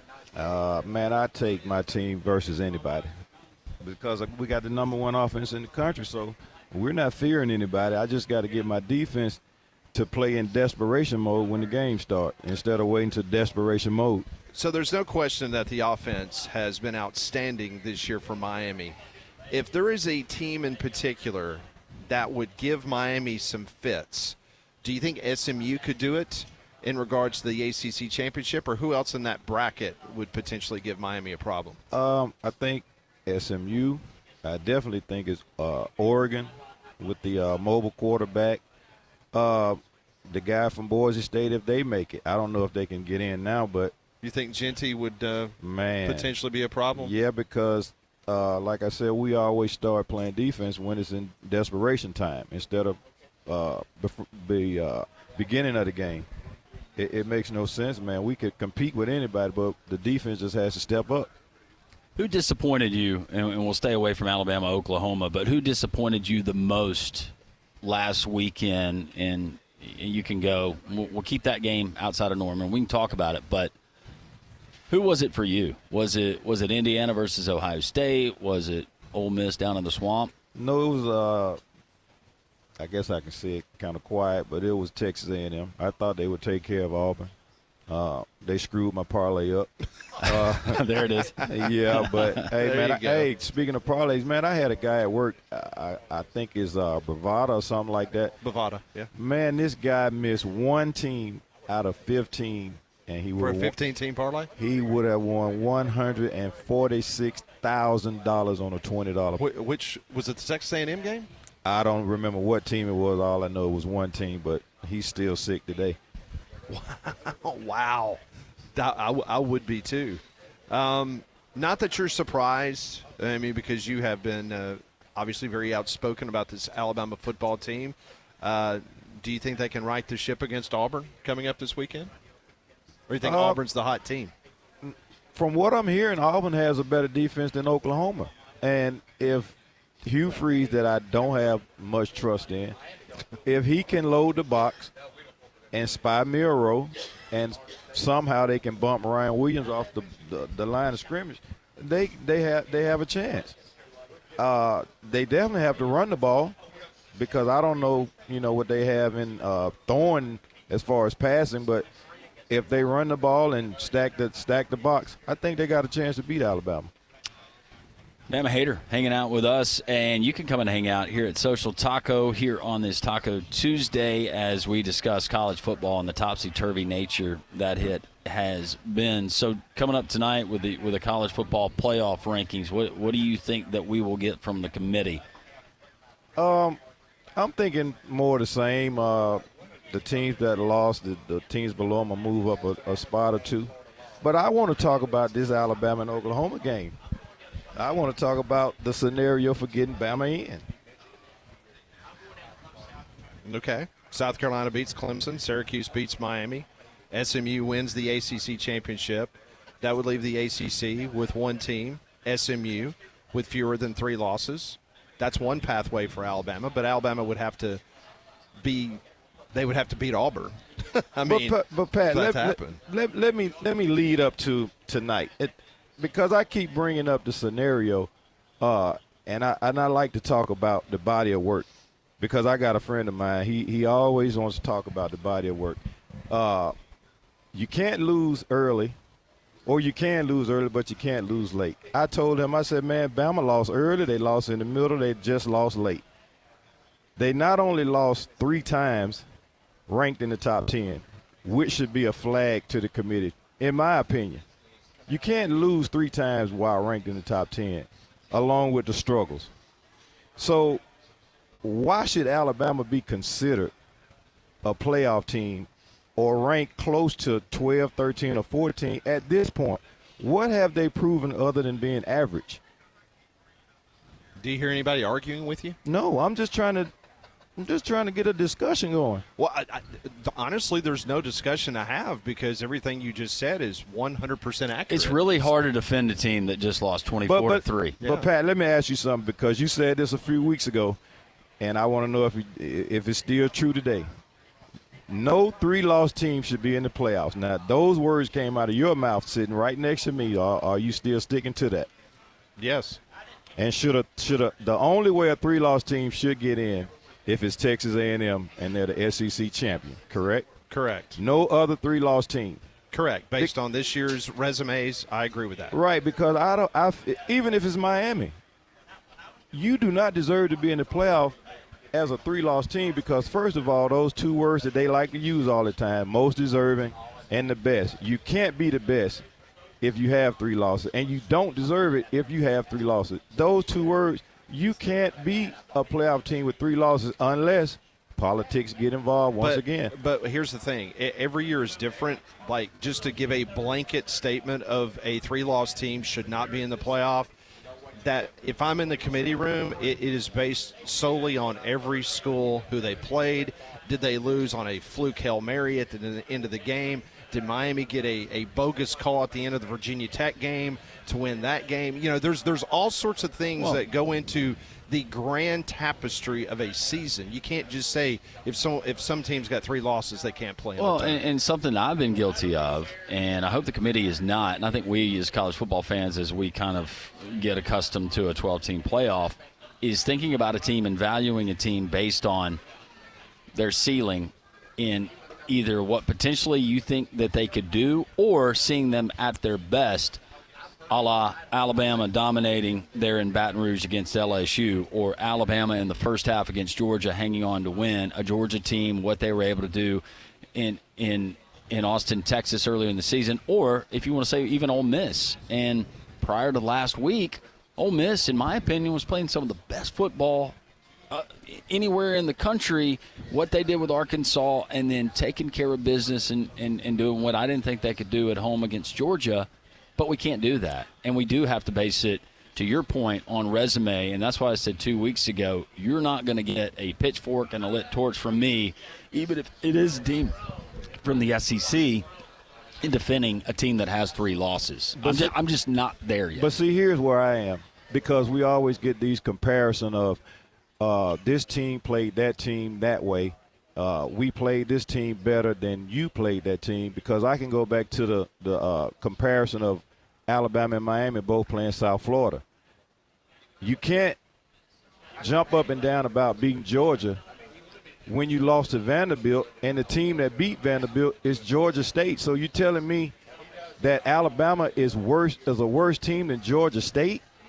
No, I don't believe that, no. but they did beat Vanderbilt. Yeah, and I think even prior to this year, you got to be careful about comparing and saying, well, this team beat this team, but this team lost to this team, so this team is I don't think we can do that. We have to go on what we know. If you get common opponents, head-to-heads, you can certainly use that as criteria. Taking overall body of work, you have to look at that, and there is something to the grind of a schedule.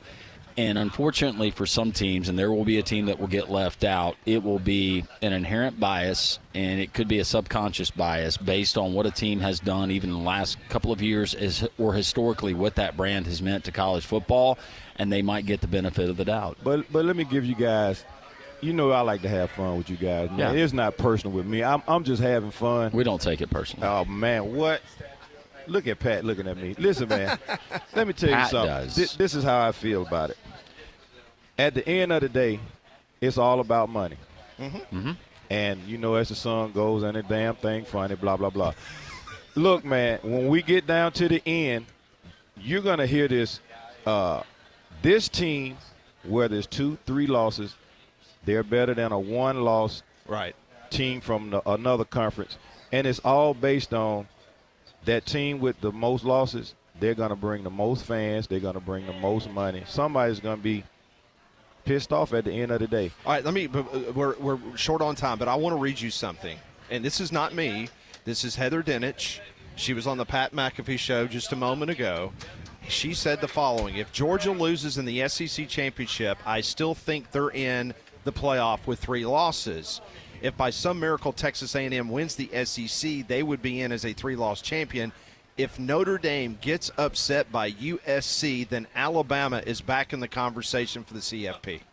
But they never say why. And I go back to when the committee chairman comes out with the 12 teams, there is no accountability. There's no transparency. I agree with that 100%. He never answers direct questions. Why can't he get any questions from us as fans?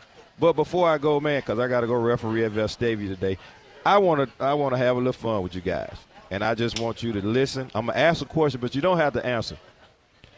Did Oklahoma have a smothering defense against Bama? Did they run for chunk yards against Alabama's defense? Did they smother them? Did they cover them? Did they get chunk yards? And you know where I'm going with this. Alabama got a Waffle House butt whipping You in like hash Oklahoma. browns. They got smothered, And covered, diced, and chunked, and they back in T-Town, baby. Happy Thanksgiving. On the outside looking in. You two guys don't Hey. eat too much fried turkey like me. Pat, see, we bro. still going to be friends at Absolutely. the end of the day, man. Love you, brother. All right, man.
It is 12 noon on Jocks 94.5, a very lively conversation about the college football playoff. Just when you were ready to bury Alabama, there's a pathway, Landrum. I'm not saying it's a legitimate pathway, but you're saying there's a chance. Well, as long as they a say sliver there's of hope. Yes, perhaps. Joining us now on the Buyers Ride Hotline from Outkick, outstanding college football writer, covers all of college athletics for the Outkick website. Trey Wallace joins us here on Three Man Front. Trey, I hope you're doing well, and as you can imagine, the state of Alabama getting ready for the Iron Bowls, not quite it was going to be about a week ago, at least from Alabama's perspective. Well, let me tell you something. For somebody that is from Mobile, Alabama, that grew up for, 23 years living down there before moving away, it wouldn't matter if there's a CFP shot on the line or if there was a, ReliaQuest ball spot on the line. This is going to be fun on Saturday. It's the Iron Bowl, man. This is it. How surprised were and I'm kind of getting to the point, Trey, just watching however many weeks we've done a college football, 11, 12, and just seeing what we have seen week in, week out, whether it's in the SEC, whether it's from even the Big Ten, the ACC, the Big 12, or outside of that, and kind of I've named it the coin flip nature, the volatility in what we get now.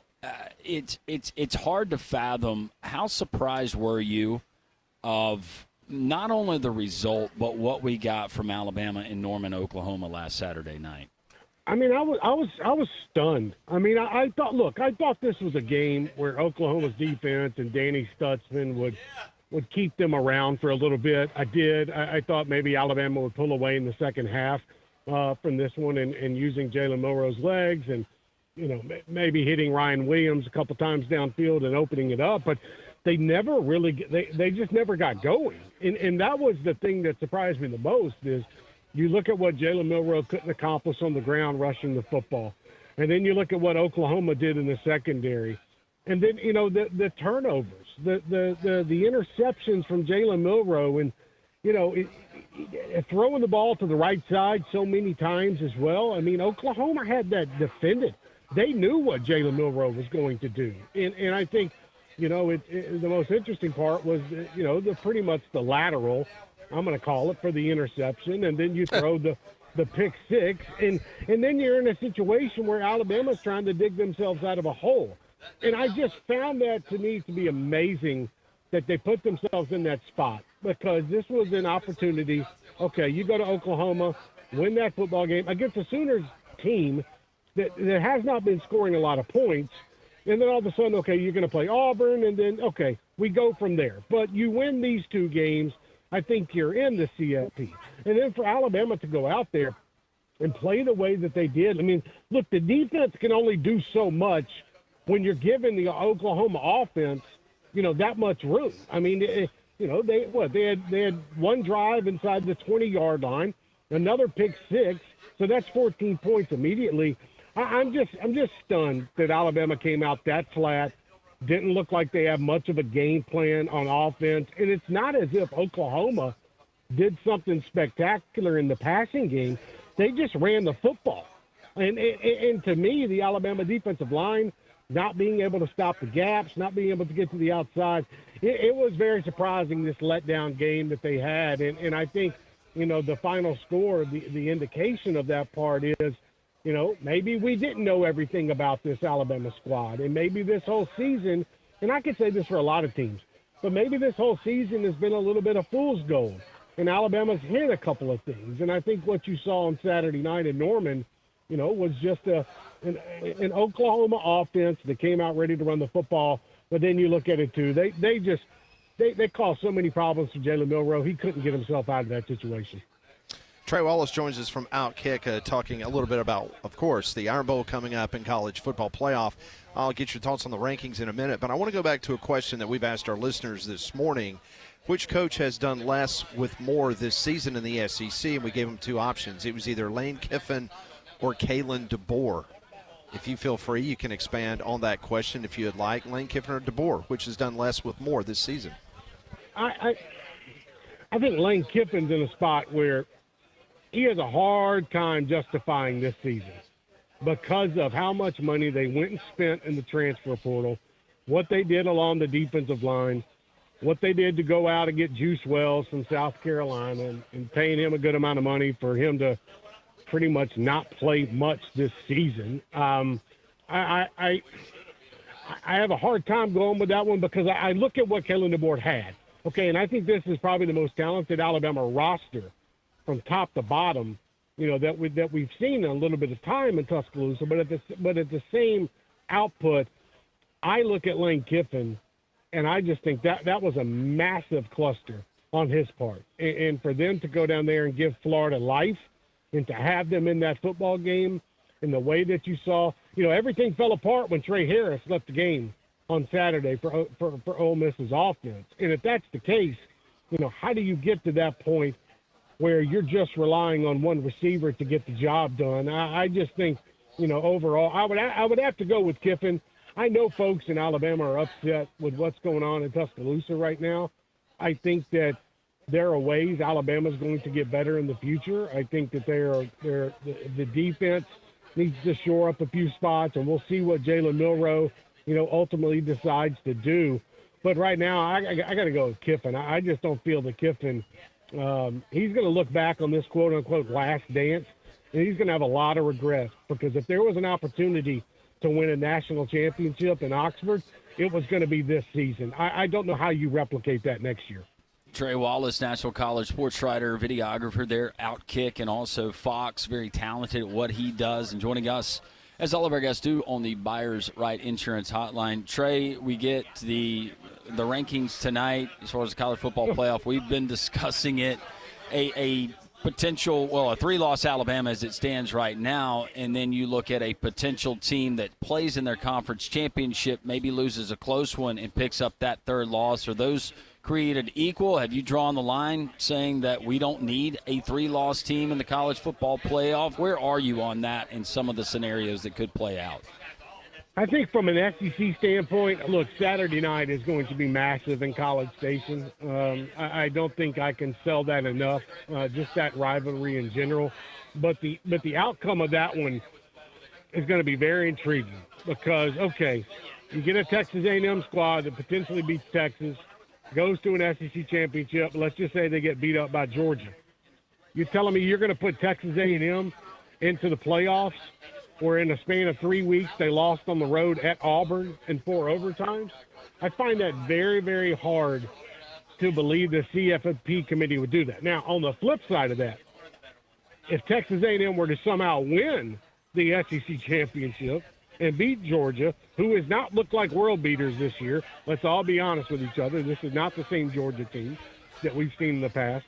If that were the case, I think you're going to see a lot of pandering for Georgia to get in as a 3-loss.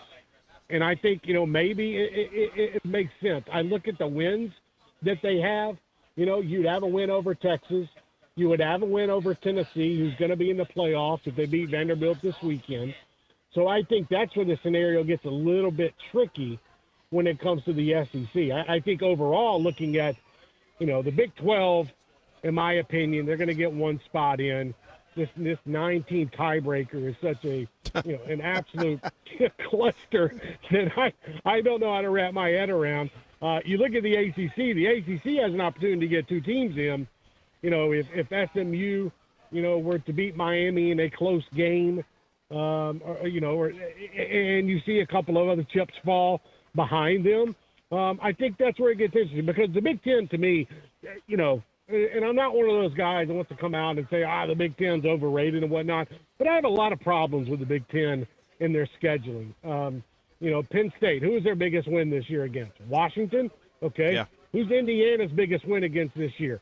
Washington. Yeah. Okay, wow. It's an interesting dilemma that you put yourself into, especially with the Big Ten championship. So, either way, if Ohio State, I think they're going to beat Michigan on Saturday. We'll see. You never know that game. But I'm just saying, if Ohio State loses to Oregon, they're going to be in. I just don't know how they're justifying the strength of schedule for Penn State and Indiana right now. And I'm not saying they don't deserve to be in, but they don't deserve to be 5 or 7 or anything along those lines. If you're going to put them in, you make them go on the road and play a game in that first round of the playoffs. Don't award them a home on-campus game for just a dud of a schedule. In regards to what we're going to see tonight in the college football playoff rankings, still got a couple more before the penultimate, but want to get your thoughts on the Boise's of the world in regards to them and what they could potentially do. You know, could they get a bye? Could they find themselves in a position to make a little bit of noise in this first ever? Or it could be as someone like maybe an Arizona State that has come out of nowhere and ultimately win the Big 12. Just your thoughts on those two schools in particular. Yeah, I love Arizona State and what they have done this year, even though Kenny Dillingham, blew a gasket right there on the field in front of everybody on Saturday afternoon after beating BYU. But look, I think Arizona State ultimately wins the Big 12. I don't like the way BYU's playing. Iowa State, they look like a team that's going to catch another loss. It's probably going to come in Dallas if they make it to the championship game. The interesting thing about Boise State is if you start to see, let's just say, some chaos happen behind them, in the next 2 weeks. And what, a lot of people aren't talking about this, but what happens if they go to the Mountain West Conference title game and they get beat by a Colorado State team that's currently undefeated in the Mountain West? I mean, I watched that Boise game against Wyoming. They had to get out of there alive. I mean, it was close right there in the fourth quarter, and there have been a couple times, where Boise's found themselves in that spot. So if they slip up again, who's going to be that team that jumps in front of them? That's, to me, the most intriguing part of this. I think when we look at it, right now I've got Tennessee playing at Georgia. I got Boise State at Ohio State, Indiana at Notre Dame, SMU, Penn State, in those on-campus games. But I'm just saying, if the last 12 weeks have proved anything to us, is that we're going to see some type of chaos on Saturday in college football. There's not been a weekend this season that we have not seen at least one piece of madness. And I think that's what could play into the factor of these final two CFP rankings or, whatever, tonight, next week, and then the next week, however they come out, so 3 technically. But I do think that there's an opportunity for somebody to sneak in behind Boise State.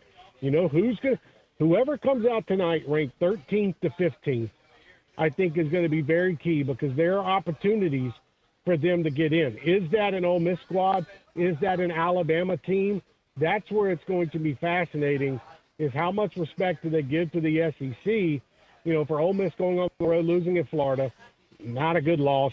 Alabama going on the road, losing Oklahoma, but they still have resumes with a couple of wins that make you kind of think. So, I look at tonight as the precursor. Everything that's led up to the last, 5 weeks of rankings and whatnot, tonight is going to be very telling because this is where we're going to go into the last regular season weekend, and then it's going to be the, college football championship, conference Saturday. So then it sets up, okay, so really you've got 2 rankings left that they're going to give opportunities for teams behind Boise State or whatnot in that 13th to 15th. So tonight, very intriguing to me. I want to see if they put Indiana behind a school like Georgia and Tennessee. And if they do that, I think that's where you could see a little bit more chaos start to play out. Trey, I do want to ask you with the news of North Carolina head coach Mack Brown. He has shown the door today. They couldn't come to terms with some kind of amicable departure. I want to get your thoughts potentially what that job is, what it could be, how good is the North Carolina job, and any names that you think would be perfect to fill it. I mean, I love John Summerall from Tulane. I'm not going to lie. A team that's going to play on Thursday night. They're going to be the only college football game on Thursday night, if I'm not mistaken. I look at that one. To me, that's intriguing. I had somebody text me earlier that works in the ACC. He threw out the Rhett Lashley name to me. I think Rhett Lashley would find success at North Carolina. But then I also look at what he's doing right now at SMU. And I'm like, well, wait a minute. If he has the funds, if he's got the donors, and he's in Dallas, and SMU is still performing, what's the risk of going and taking a job like North Carolina? Sure, you can find success at North Carolina, but at the same time, you're fighting a battle like Kentucky. And I mean that in a way of you're fighting a battle of, all right, are we really a basketball school? Are we a football school? Are we somewhere in the middle? I think coaches are going to have to take a hard look at this. And let's not forget, this was what was interesting to me about who was going to make the first move. You got National Signing Day next week. You got the transfer portal opening up on December 9th. When North Carolina decided to make this move, which they have been discussing for the last 3 weeks, I'm told by a number of sources, how to make this exit possible with Mack Brown, and he would just not budge to leave. My biggest thing is, are you punting on next year? Because the portal, if folks don't realize it, tomorrow is when these North Carolina players are going to have 30 days to leave. And then you add the additional days because of the December 9th official portal opening. So what I'm saying is that roster is going to be ravaged over the next couple of weeks. What do they do with signing day? And what do you do with the official portal open? So that tells me, guys, that they have somebody in mind that would accept the job within the next 5 days to really stabilize that program. So I'm fascinated. My text messages are being blown up with potential candidates. But if we're just talking right now for a guy, go give John Summerall that job, man. Let him go to North Carolina and prove that he can do it, because I think he can. And at the end of the day, this is a very big decision to make for North Carolina, given the timing. And someone is going to hire him, to your point, Trey. It's going to be a big-time program. You could be the first by making this move this morning. Well, my biggest thing, too, is, and I didn't mean to interrupt you, my biggest thing, too, is, okay, let's just say Mark Stoops. And please, people don't go crazy on social media and say I'm reporting this. But let's just say Mark Stoops decides at the end of the season, you know what? I don't feel like doing this anymore. I promise you Kentucky's first call is to John Summerall. Yeah. Yep. And they're going to see if he's going to take that job. So what I'm getting at is it might not happen this cycle, because I don't know how many jobs are really going to come open in the next 2 to 3 weeks. But I'm just telling you, he's going to be a name. Somebody's going to buy him out of Tulane, and they're going to get a really good coach. So go get him now. I don't know what you're waiting on, but if not, somebody else, maybe from the SEC. It might not be this year, but they're going to snag him next year. So I'm very interested to see where this goes. Trey Wallace, national college sports writer, videographer, Outkick, and Fox. Trey, you do a wonderful job. We're thankful for you. Happy Thanksgiving to you and your family, and we'll talk to you soon. Guys, thanks for having me. Enjoy the rest of the week. Happy Thanksgiving, and enjoy the Iron Bowl. Appreciate y'all. Trey Wallace joining us. All of our guests join us on the Buyers Right Hotline for all your insurance, financial, and HR needs. It's Buyers Right Insurance, a Higginbotham partner. Unfortunately, this time of the year, we get uninvited guests around the house, like insects or certain pests like mice, chipmunks, or that rogue squirrel up in your attic. Send bugs and critters packing with APS Pest Control. Alabama Professional Services is your #1 local home pest expert. From the first eco-friendly treatment, the cockroaches, ants, stink bugs, spiders, and more, they are sent packing. Sign up with the annual APS Pest Control contract. Call them today, 951-9717. Put 205 in front of that. Or visit them online at alabamaprofessional.com. Since 1977, Alabama Professional Services, they've helped the homeowners solve even the most challenging insect, pest, and rodent problems. Targeted pest control for those termites and more, prevention and protection. APS can help you today. Simply call 205-951-9717 or visit their website at alabamaprofessional.com. More three-man front live from Social Taco here on Jocks 94.5.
Welcome back to Social Taco and Jocks 94.5. This is Three-Man Front. Pat, Landrum, Molly, Conrad with you until 2 o'clock. We'll take you up to the Paul Feinberg Show right here on Jocks 94.5. This is my favorite Feinberg ever.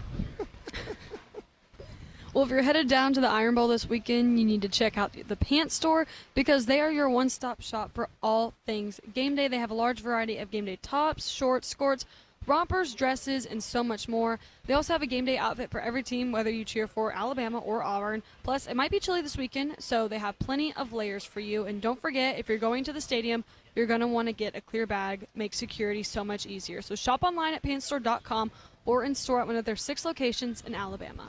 All right, so we do have this is Iron Bowl week, but this is a rivalry week everywhere, you know? Yeah. I mean, you got Florida taking on Florida State. I mean, that's a big game. So today, on this date in 1994. I was there. I remember this. I was there. You were there? Kelly says he was there. Florida blows a 31-3 fourth quarter lead to rival Florida State as the Seminoles climb back for a 31-31 tie.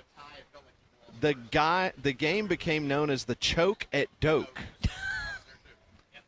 The teams would meet 5 weeks later, and the Seminoles coming away with a 23-17 win in the Sugar Bowl. Oh, that's one of those games that makes you swear off football. So, see, FSU, Dave, I was not going to be slamming you. And Danny Cannell.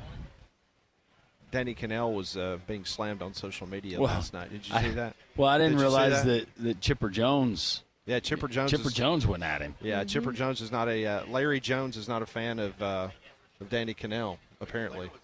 Were you? So you were there? I was there. You were at the choke at the Doak. I was. Ric Flair was at the Gator Steaks with all his Gator stuff. Okay, Ric Flair was there, the Nature Boy. Did you cry?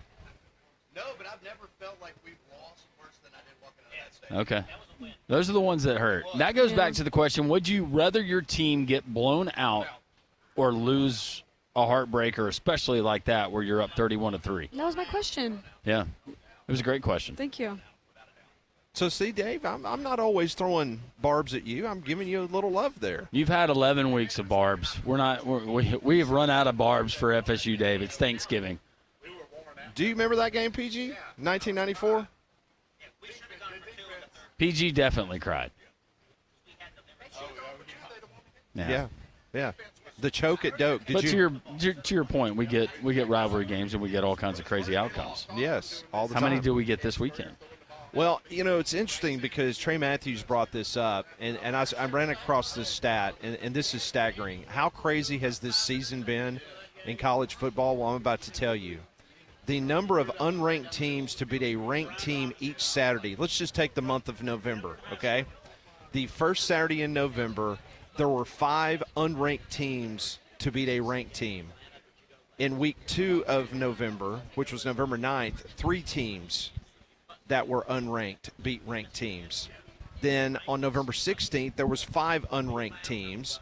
And then last weekend, there were 4 unranked teams to beat ranked teams. So far in the month of November, there have been 17 unranked teams to beat ranked teams.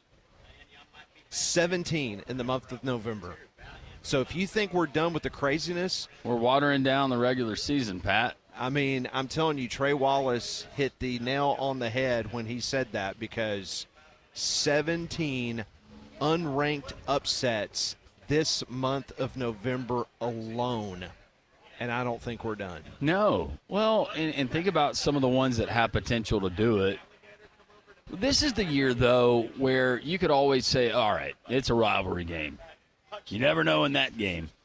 But this year, if we have not learned anything through the first 11 games of most of these teams and how they've played, nothing is a given. Georgia and Georgia Tech, that's not a given. Are you putting all of your money on Notre Dame to handle business against USC? No. Not at all. And what we could get in College Station, I do think that Texas A&M losing the way that they lost and in 4 overtimes, that's going to be really, really tough. But how much of their work prior to last week was actually dedicated to the Texas Longhorns. It remains to be seen. But, who knows, Pat? But that number, and just hearing that particular number and what we've already seen in November 17 in the month of November is incredible. Mm-hmm. And I don't think it goes away. I think this is going to be – we're talking about it this year, and we're going, wow, can't believe that. I don't think it's really even a conversation 2 years from now. And those are straight-up wins. Those Right. aren't like against the line, spread. yeah. I mean, that is just straight up 17 upsets of unranked teams beating ranked teams in the month of November. And there's so many factors that go into it. There's more margin for error now, and teams will know it as far as the postseason. But 1 foot in, 1 foot out. Some of these kids, where's your motivation? I'm not going to say it's all of them, but if you're sitting on a bankroll, your portfolio is $4 million in the good.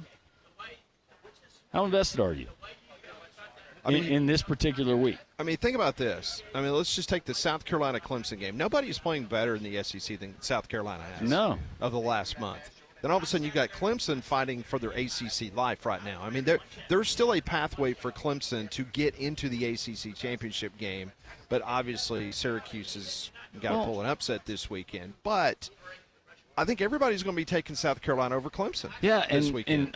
But have we not learned anything? And going back to it, and I would take South Carolina right now over Clemson. But am I going to be, oh my gosh, surprised if Clemson comes out and beats them by 17 to 20 points? No. I've seen it too many times already in this college football season.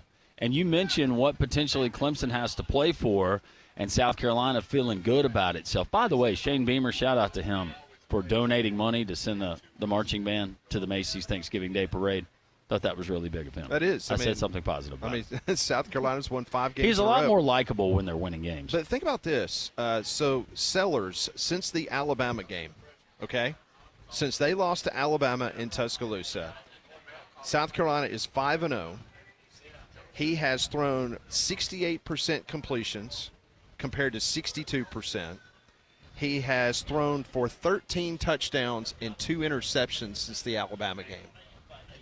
He was 4 touchdown passes, 4 interceptions through the Alabama game. Since then he has gone 13-2. He averaged 158 yards passing before the Alabama game and the Alabama game. He's now averaging 263 yards passing. So Lenora Sellers is going to be one of those guys. Next year, you start talking about returning quarterbacks in the SEC, because I've already read that the transfer portal, when it opens up in the first part of December, quarterbacks is not going to be a strength. And the reason why is because a lot of the upperclassmen, those 6-year COVID quarterbacks that was so coveted, they're gone because the eligibility is out. See Dylan Gabriel. You know what I'm saying? So South Carolina is going to be the team, in my opinion, that's going to get so much love. Yeah. I mean, it's going to be pretty amazing. Well, it's not only that. Then if you think about potential chaos and what we could see, Alabama, let's say Alabama losing. Georgia loses to Georgia Tech. Texas A&M, they beat Texas. Somehow Ole Miss, they get upset. Vandy beats Tennessee. USC knocks off Notre Dame. Mm-hmm. Michigan pulls a stunner against Ohio. Syracuse beats Miami. Yeah, you start working down the list. What do you do if you're the college football playoff committee at that point? But it goes back to what happened last weekend. I mean, granted, we all realized that it was going to be a very difficult task for Texas A&M to go to Auburn, okay? But from a technical standpoint, that was an upset because Texas A&M was favored over Auburn. But Alabama going on the road as a 2-touchdown favorite and losing to a 5-5 football team, that was a shock. And when you look at the roster of games coming up this weekend, and you can say, wow, there's no way that Michigan can beat Ohio State. Man, that's a rivalry game, and we have seen weird things happen in that contest between those two teams. And Lord knows the kind of hate that's going to be going on between Texas and Texas A&M Saturday night. You know. Also, to throw this, give me Maryland upsetting Penn State. That would be amazing. That would be something. Give me what would be another example? just trying to think of one of those teams on the outside. SMU, somehow they fall to Cal. Yeah. So then we're no longer debating the three loss teams anymore. It's which 3-loss team now do we believe is truly the best, and how they just lost the game they shouldn't have, and by how many, and what did eye test tell us about that? It's good luck, college football playoff committee. Well, flu season is ramping up, so make your home healthier with Trane's Clean Effects Home Air Cleaner. It removes up to 99.9% of airborne particles, including those that cause virus, is 100 times more effective than standard air filters, and 8 times more effective than HEPA room filters. So go find a dealer near you at Trane.com. Scott Hamilton from the great state of South Carolina is going to join us in a matter of moments. We will talk to him about the very latest of what's going on between Clemson and South Carolina for this weekend, and also what's happening with Mack Brown being fired this morning. Who could be in line for that North Carolina job? That's next on Three Man Front.